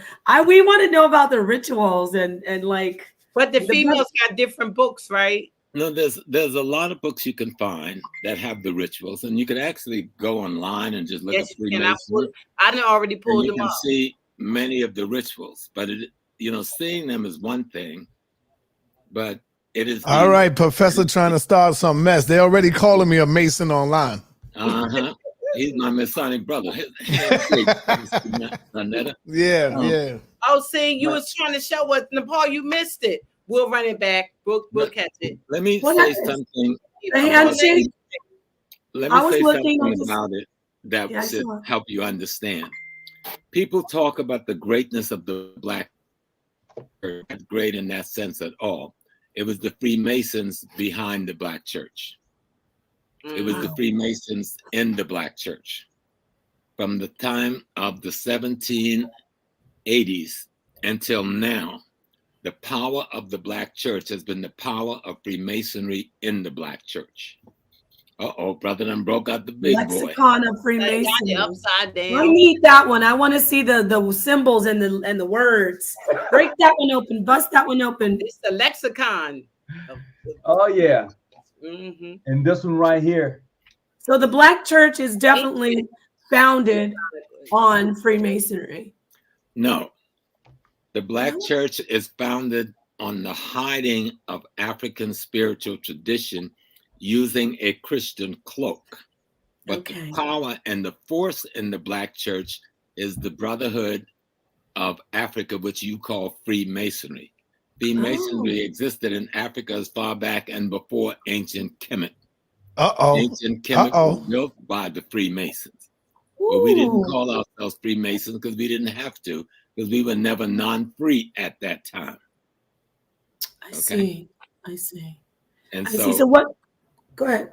What we call Freemasonry in the West is fragments from the periphery of the African spiritual or sacred science system. Oh, yes. Let me say that again.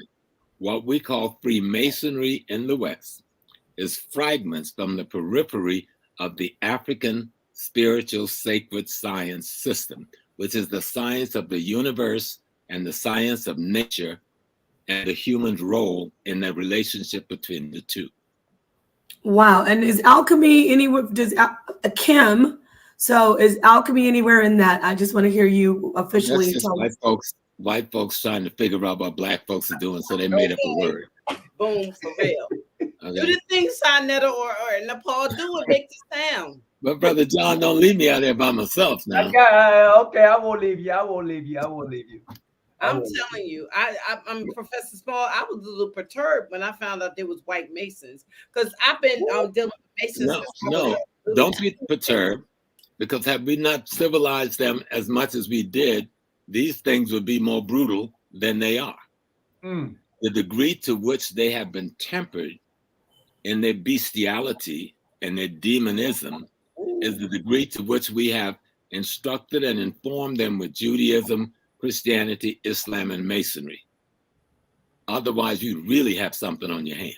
And I'm going to add to that. We're getting a little deep now, y'all. Professor Small taking us into deep water. So, Sister Rubin, here's the thing. You only thought there was only black Masons. There are white people who only see white Masons. They don't know that they're a black Mason. Right. Wow. So, can we talk about the rituals? No, yeah, I'm going to tell you about the rituals. I'm going to give you some rituals. Are you ready? Yes. Let's get my paper out. Wait a minute. I need I'm not going to get in no big trouble in my lodge. If I walk into a lodge, and you have to figure out the wisdom to this. I walk into a lodge. I walk between two pillows. Right? You have to walk between these two pillows, and they have names. You can find the names in the book. It ain't. Hey, Doc, she just got through naming them right before you walking.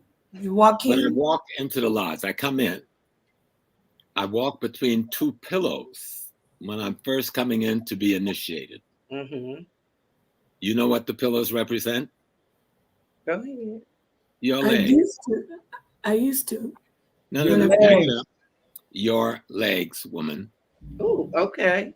They don't represent my legs. This might get good. It's great. Get back to the goddesses. I feel it. I feel it coming. Remember, there's no goddess without a god, no god without a goddess. So wow. All right. Dr. Ben gave you the answer. Heaven is where? In between the legs of a woman. No. Heaven is between the legs of a black woman. Okay. You better sing. No, don't get fresh. Okay. But understand now. Let me show you something. Hey, Professor Smalls, real quick. You remember the joint that we did? I'm gonna replay that tomorrow. It's called Professor James Smalls, Freemasonry is African's Child. Yeah. That video had 234K on it, Professor. Yeah. 234K on that. Ooh, that's a lot. 234,000 views. Yep. But let me tell you the key, so the sisters would understand. Masonry is not a secret society. It is a society of secret.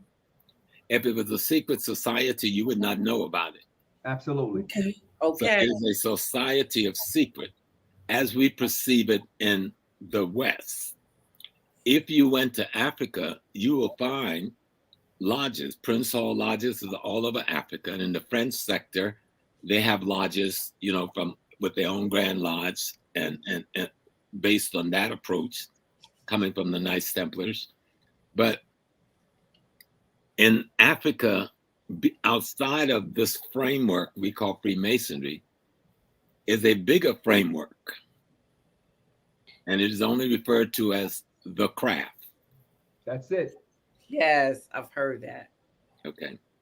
And what the craft is about the wisdom of the universe as it is interpreted by our ancestors. Wow. Are you a Prince Hall Mason? Yes. And very proud. Okay. And we call our mother lodge the Free African Lodge. It was Richard Allen who founded the AME Church. At the death of Prince Hall, convinced them to change the name of the lodge to the Prince Hall Lodge. but the Mother Lodge in Boston never changed its name. It's still called the Free African Lodge. And so that's where our charter is held. Matter of fact, no white lodge in America can produce the charter. Only we can produce a charter. Not a single one of them can produce a charter out of the senior lodge in England. Only Prince Hall can do that.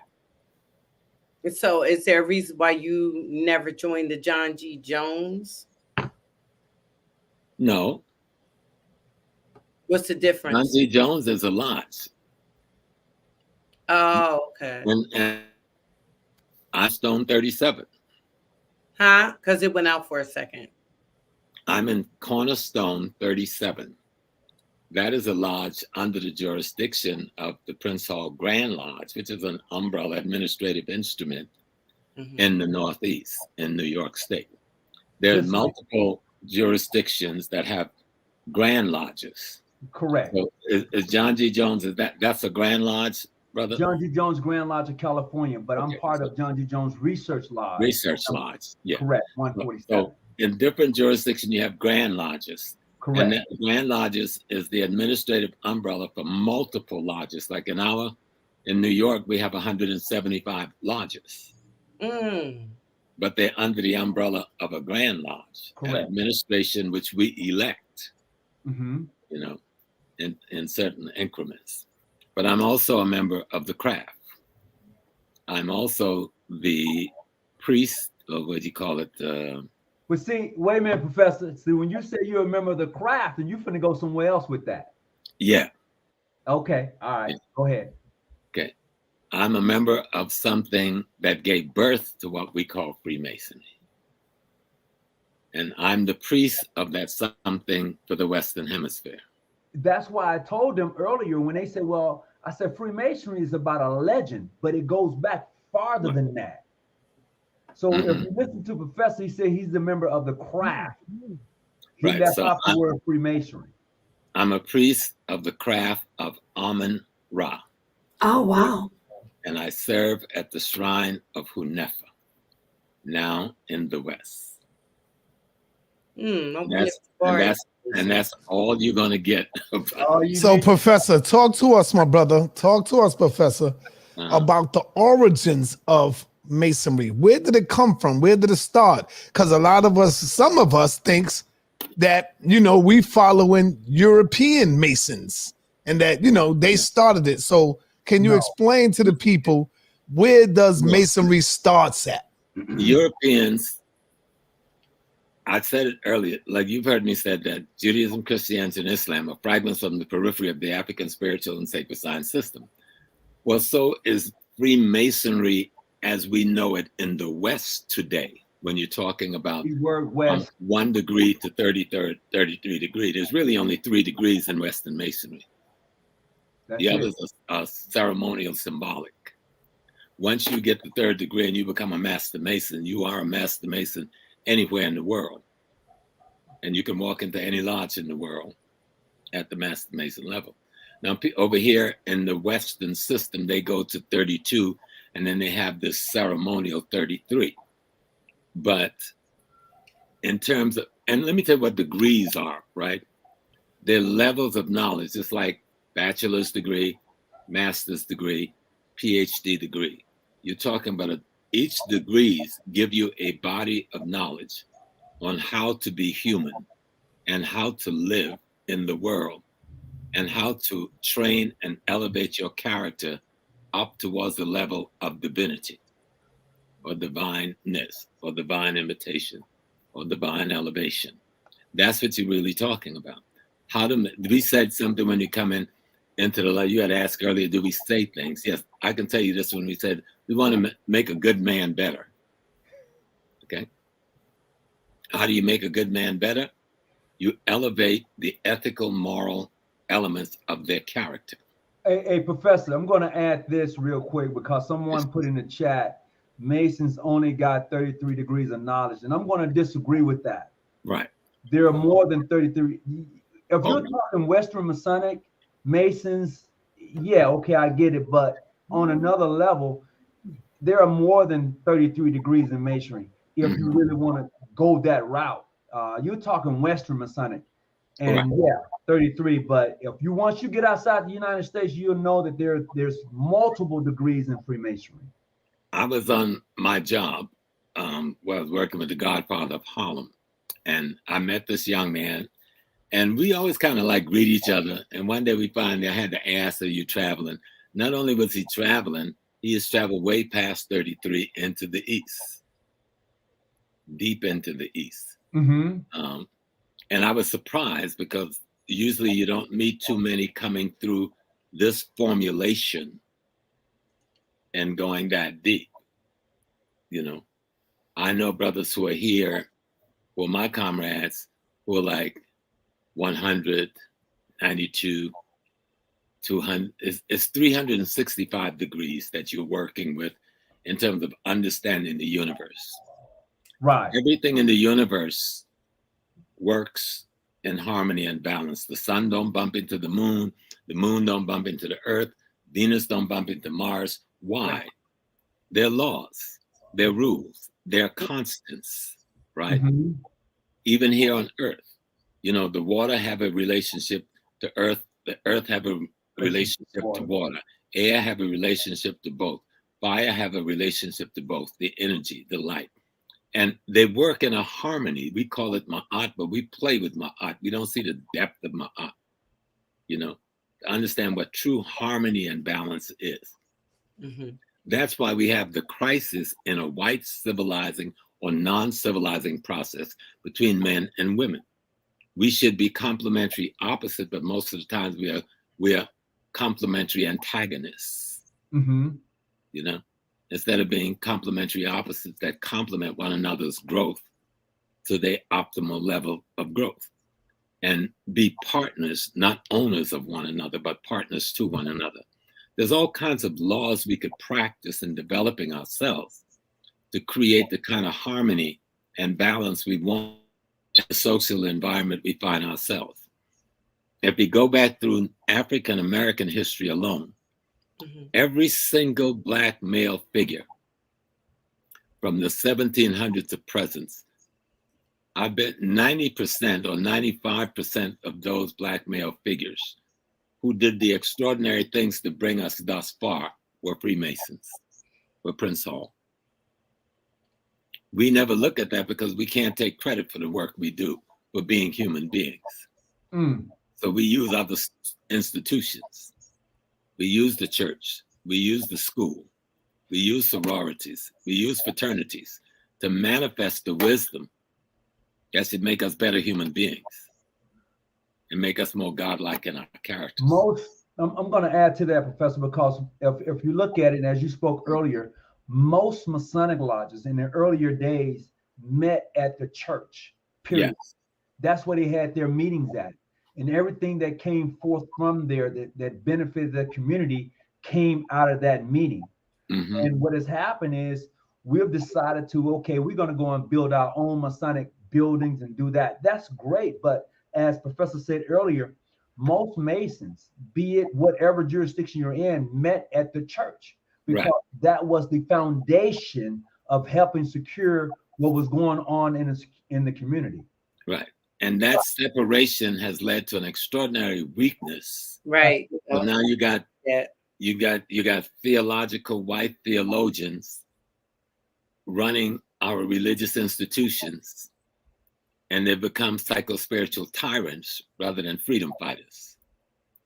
One thing I can give to the Freemasons, especially looking at Prince Hall from its inception to today, they were the freedom fighters. Malcolm X was one. I asked that question earlier. Dr. Martin Luther King was one. I'm sure the Honorable Elijah Muhammad was one. What do you call him? Our brother Noble Drew Ali was one. Marcus Garvey was one. Booker T. Washington was one. W.B. Du Bois was one. And I can just go on and on and on. Douglas was one. All right. Martin Delaney was one. And so you have to ask your question, wow, if all these men belong to that brotherhood, what impact then that brotherhood that we never talk about had on the socialization process and the freedom fighting process of African American people through these many centuries? I wanted to say, a lot of times now I find that these different lodges that you have, they, as the gentleman was saying, they come up with their own rules. They've come up with their own rules in different lodges. So one lodge can do this, but you said in jurisdiction, wherever they are, they can make up their own rules. Like I had a situation, as I was stating to him before you came online, where they said if you're Muslim, you can't wear your headpiece. But of course, like he told me, it's written nowhere. But because they're in a certain lodge, like say Eden. I'm just making up a name because I don't want to put their name out here. The Juju Baba Lodge. So we go to the Juju Baba Lodge. Okay. Right.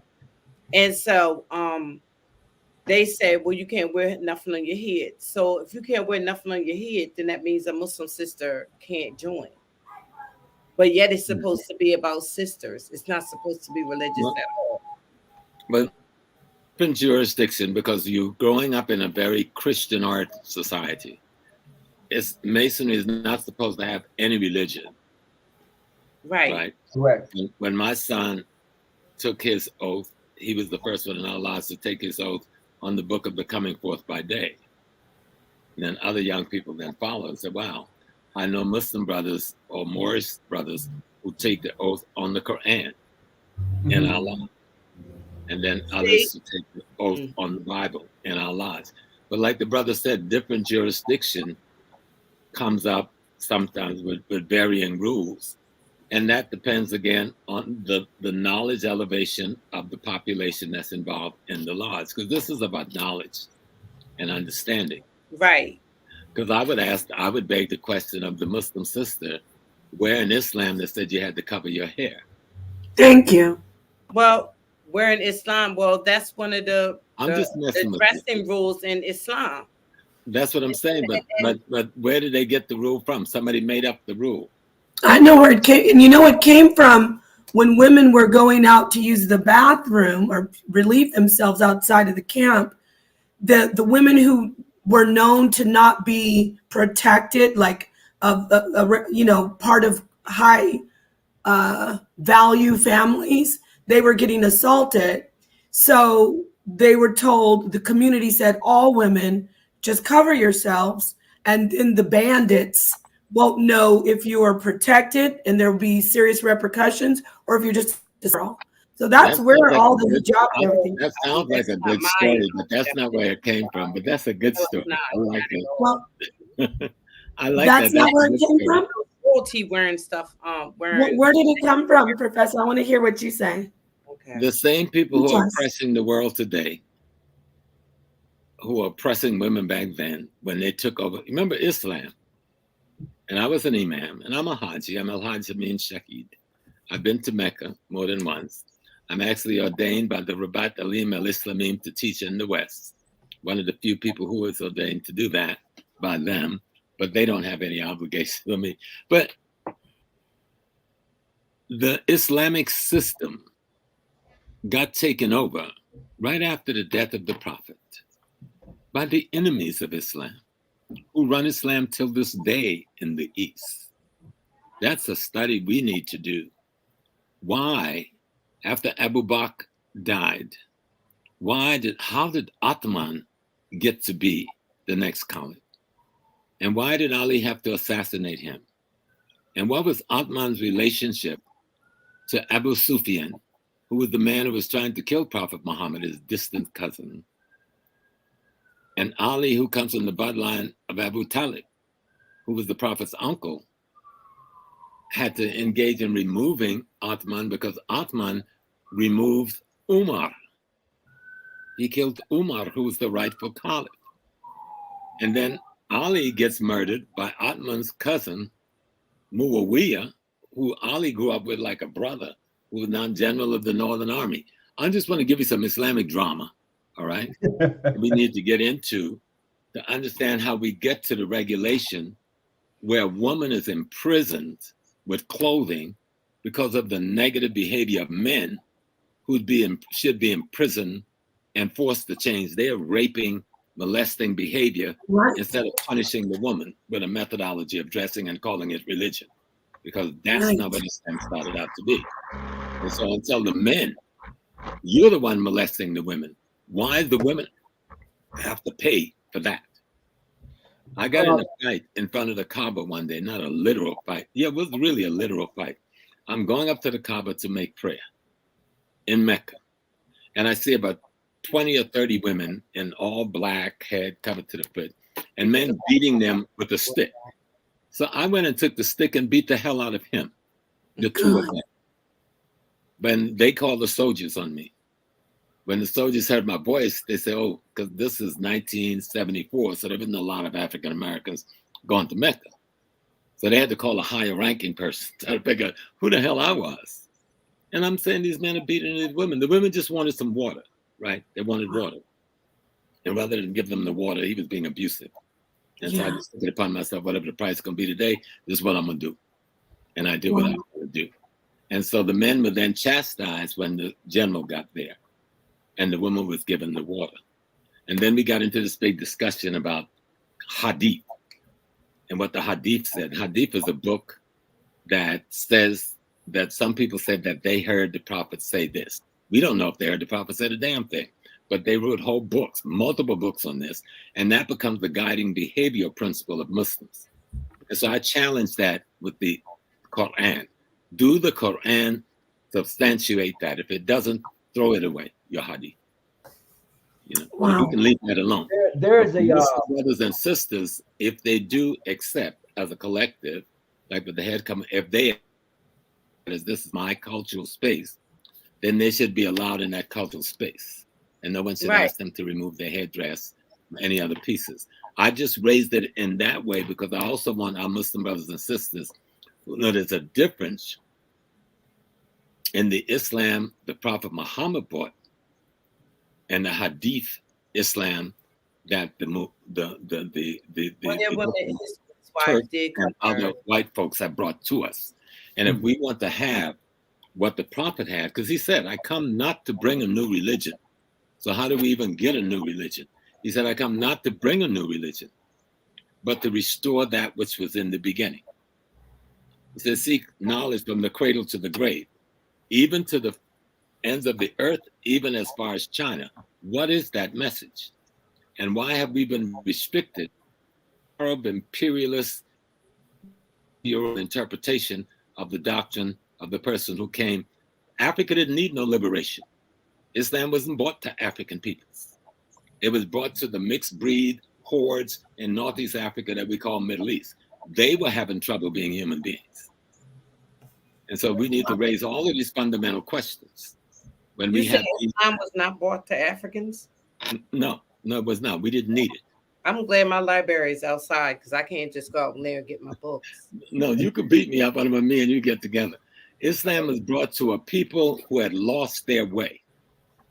And that people was the people who still now call Northeast Africa the Middle East and call themselves an owner of a land that they're not even native to.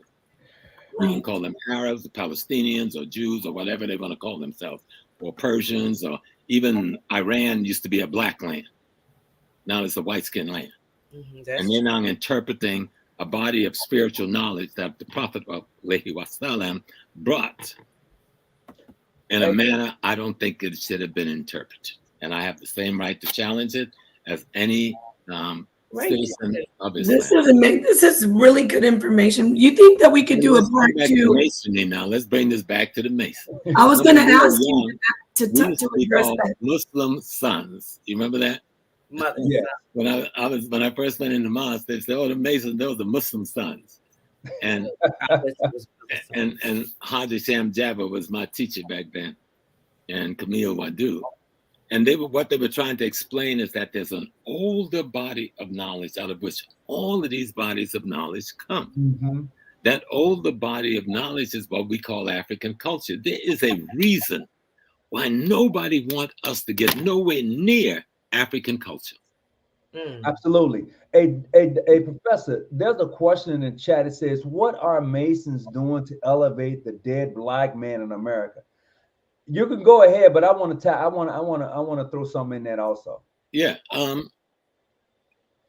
Like any other institution that we've established, We've seen corruption come in them, and so has happened in many of the Masonic lodges. We've seen marginalization comes. We've seen that. We've seen, the Eastern Star was initially established as the female component, but now any female can join the lodge. You don't have to go in the Eastern Star. You can come in the same lodge with me, right? And that should have been the way it should have been from the beginning. Would you be coming to the same lodge with you? You can join Prince Hall as a Mason, just like me. You don't have to come in via the Eastern Star. And many lodges now have allowed this to be. Wow. Right.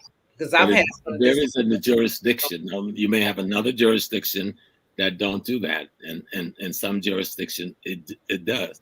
In the French lodge, for instance, they've always been open to women being Mason.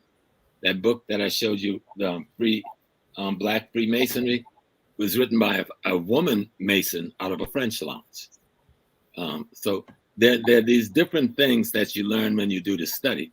But the person asked the question, what is Masonry doing? Masonry isn't a piece of rock sitting somewhere. It's human beings. Right. Okay. It's Black human beings.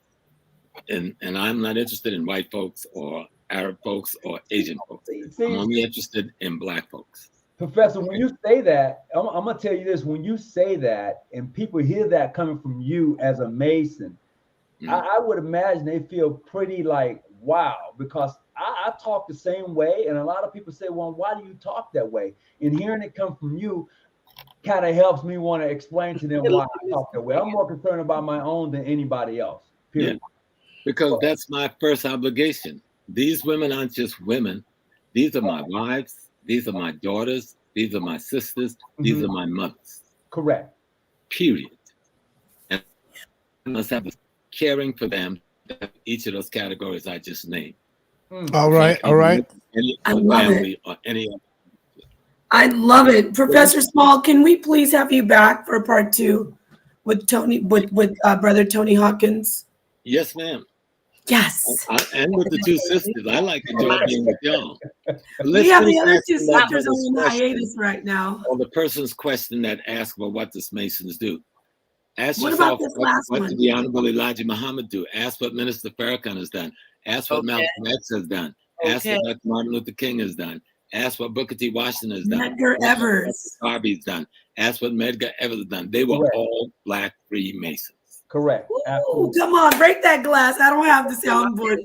Can you answer this last question? I'm going to have Tony Hawkins answer this, and then I want Professor Small to close out. And then there we go. Thank you, Senator. One of you illustrious elderly, but you don't look elderly. Elderly wine Mason. Trying to be healthy.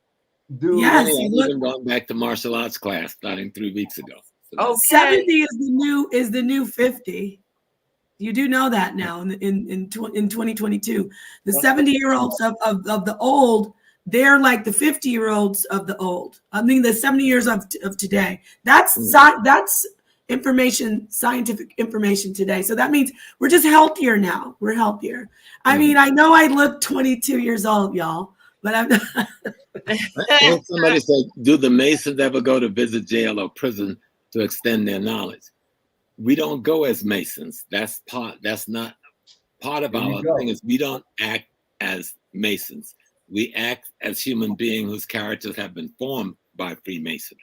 So yes, we go to prison. I've been in multiple prisons, Sing Sing, Peekskill, halfway houses, and all across the country. I know other brothers and sisters who do the same. But Masons can't come out and says, I'm operating as Prince Hall Lodge 37. No, we don't do that. We have camps for children during the summer. We pay for scholarships for our kids to go to college. We provide food programs for the community, clothing programs for the community. We provide specialty stuff on the Christmas and on Thanksgiving and multiple other things. One thing my lodge do is called Men Wear Pink Too. And that's where we do our fundraiser every year for breast cancer. And we all come to the lodge wearing something pink. Thank you. Thank you, Professor. Overtly, we do it as men, but we are men who have been trained in Masonry to operate as men. All right, thank you, Professor. Good, you do your fundraiser there. We're gonna raise a fundraiser right here for Queen Nepal. A little donation to the Cash App. Don't say no. You work hard, Queen. Come on, man. Never turn down If everybody was to just, throw something in the Cash App for the work that Nepal has done and continue to do for y'all. She brings this great scholarship, and just show your love and appreciation. That's all. You know, thank you for looking out. We got to get back. We got to get Smalls back. When he come back, we got to ask him about what's going on with the hotel in Africa and Ghana. So he got to give us an update with that, Nepal. So we got to. You ain't got to do it now, Professor, because we got to roll right now.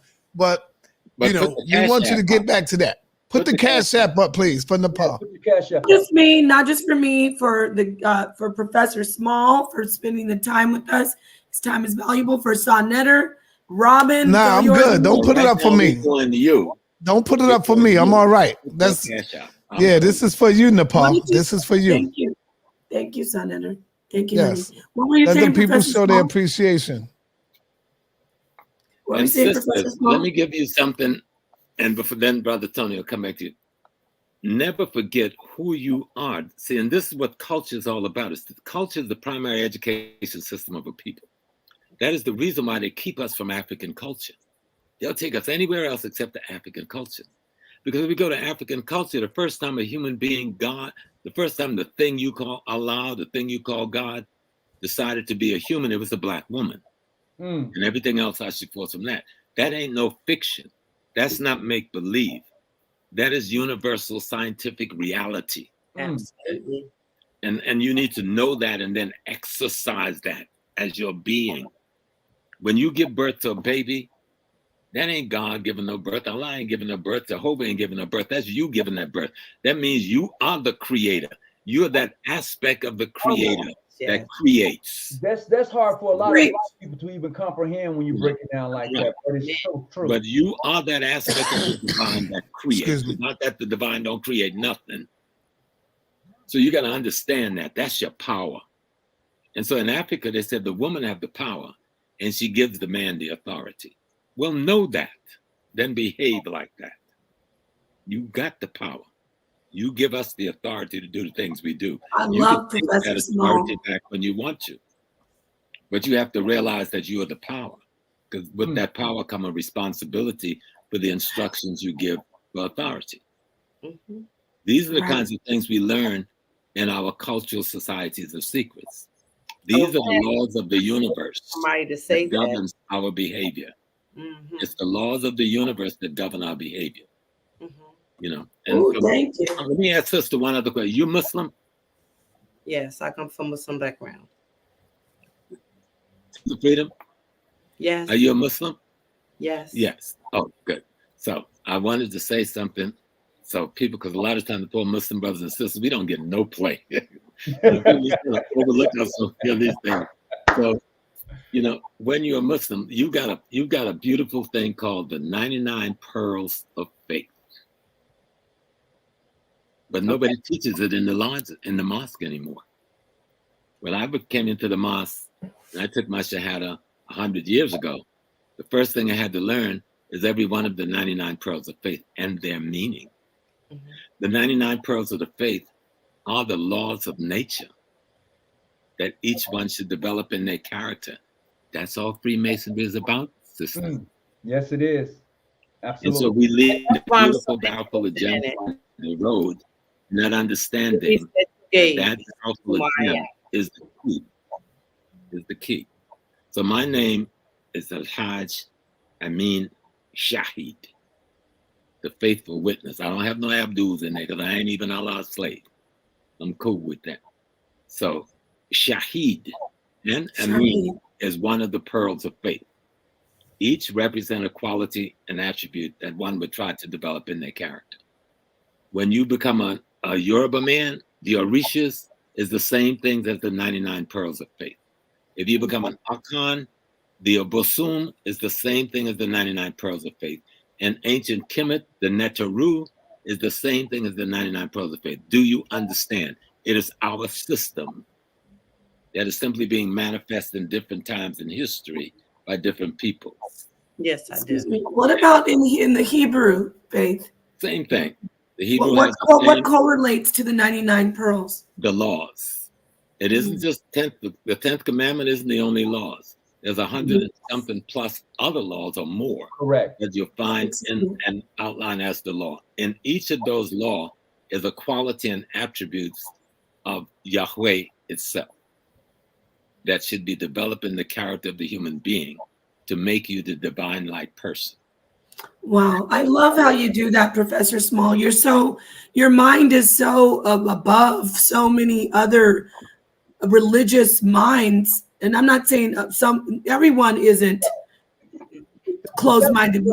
I love how you can link all of the faiths going back to our root selves, which is African. So I really love that African spirituality. I gotta bring you back. Every time you're here, I never want you to go, but we've helped the guest. Can I say this one thing before we for so long? No, Robin. Why? I'm just kidding. Of course you can ask something else. I just wanted to say, I actually want to make a statement and ask a question. In hearing you speak, and of course, I see the Bible completely different than I've heard religious people talk, the Hebrews. I just see it different. I actually see it in a Masonic order, or Jesus teaching in a Masonic order, like you said, getting to your higher self. Mm-hmm. Okay, I don't see it the way other people see it. I guess because I've had so much different teaching.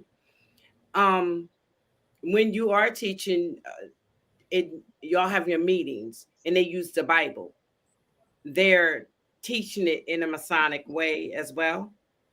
In the Bible, from the Bible, or are they teaching things? No, we don't teach from any way. We don't teach from any of the holy books. Okay. No, we don't teach from any of them. But what we teach can be found to some degree in all of them. Right, because I'm hearing something that you're saying that I know from other teaching that I've had. Right. Remember, similar. What we're calling Masonic knowledge is older than all of those books. Mm-hmm. It's older than all of those books. I hear all of them. Right. That's why I said Judaism, Christianity, Islam, and Freemasonry are fragments from the periphery of the African sacred science spiritual system, which we call Voodoo. Voodoo is the highest religion in the world. Okay. And they're scared us to death. Because we don't know it, we don't know how to, relate to it. I've studied it for multiple years. I'm a priest in the Yoruba tradition. I've studied in the Akan tradition and in the Ewe tradition, trying to find how this all makes sense. And then what you find is all one. And it all starts in Africa and it goes out to try to help the rest of the world. But some of them, it wasn't effective enough. It was supposed to inoculate us against them, but we didn't give them enough of the juice, But we need to give the juice back to ourselves. Order of the Oracle. You have that book? I believe that's the Sacred Order of the Oracle. No, ma'am, I don't have that one. Okay. But I'm gonna be all right. I'm sorry, man. This is a great discussion, but unfortunately, we got to roll out. So, Professor James Smalls, we would like for the guests to close us out, brother. You got the floor, guest. We will be bringing you back. Professor this brother here, I'm muscling on his program. He should close us. Yeah, you bogarting, Professor. I see you still bogarting, man. Yeah, I am. All right, so we want the guests to go ahead and close us out. Thank you for coming in, though, Professor. It was awesome. Thank you. And we have to bring you back to talk more. I want you to talk about your priesthood because we need to talk more about voodoo. All right. Hey, let him close out, Nepal. He's going to go again now. Trust me. Smalls is long-winded with his knowledge. Who's going to close out? The guest. Let's have Professor Small close out, and then we can let him go because we can have our guest, Professor Small, close out for us. Thank you for joining us. For inviting me in and let me jump on up in your business and scatter things all over the place. But at the end of the day, Africa is one. And all of these systems that we call religion from the West, they all emanated out of Africa. And that's why we need to study history to get rid of white man's mystery. Remember, the Ethiopian church is 500 years older than the Catholic Church and 1,500 years older than the Western Protestant churches. Just that little piece lets you know there's something you got to deal with there. Prophet Muhammad, Alaihi Wasallam, was a truck driver. And people say he didn't put no truck back then. He carried caravans. Caravans was the tractor-trailer trucks of those days. And he traveled all over Northeast Africa. His wife, Khadijah, owned the business. He just ran the business. But in all the traveling in the Ethiopia and Kemet, that's where he learned the mystery to take back to Northeast Africa, whether he got it from Gabriel or Peter John, and take that system that we now call Islam to raise those dead Greek and Roman bastardized children, who we call Arabs, up to a living perpendicular on a square. Now I'm going to leave y'all all with that. I love that. Well, Sonetter, break the glass for us. Come on, brother. Come on. Sonetter, break. I need to get my soundboard. Sonetter, are you there? I know so much about it. He fell asleep. Anyway, I love Professor Small. Much respect. Y'all have a wonderful evening. And I'm going to bother you again. Anytime you call me. I love you. Thank you so much. Peace to you and your queen, your beautiful queen. Have a beautiful weekend. Peace and blessings. Peace and blessings. Assalamu alaikum. Mr. Tony, Brother Tony Hawkins, I'm so glad you joined us.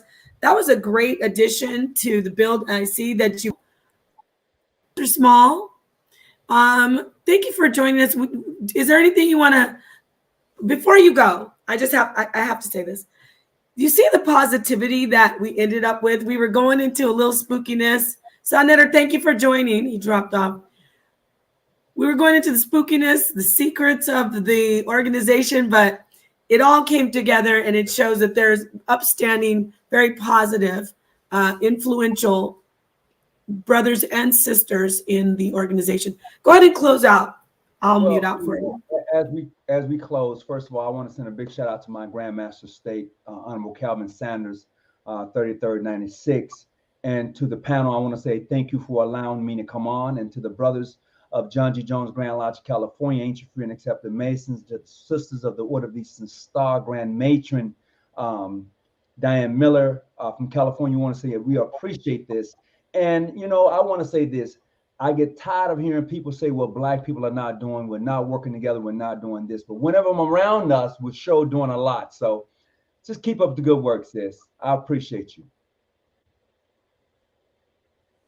We appreciate you even more. We gotta get you over on the HOK platform too. Shout out to Sonetter. And not just the HOK, anyone who's looking at the show right now, this brother, I'm your manager. He's available.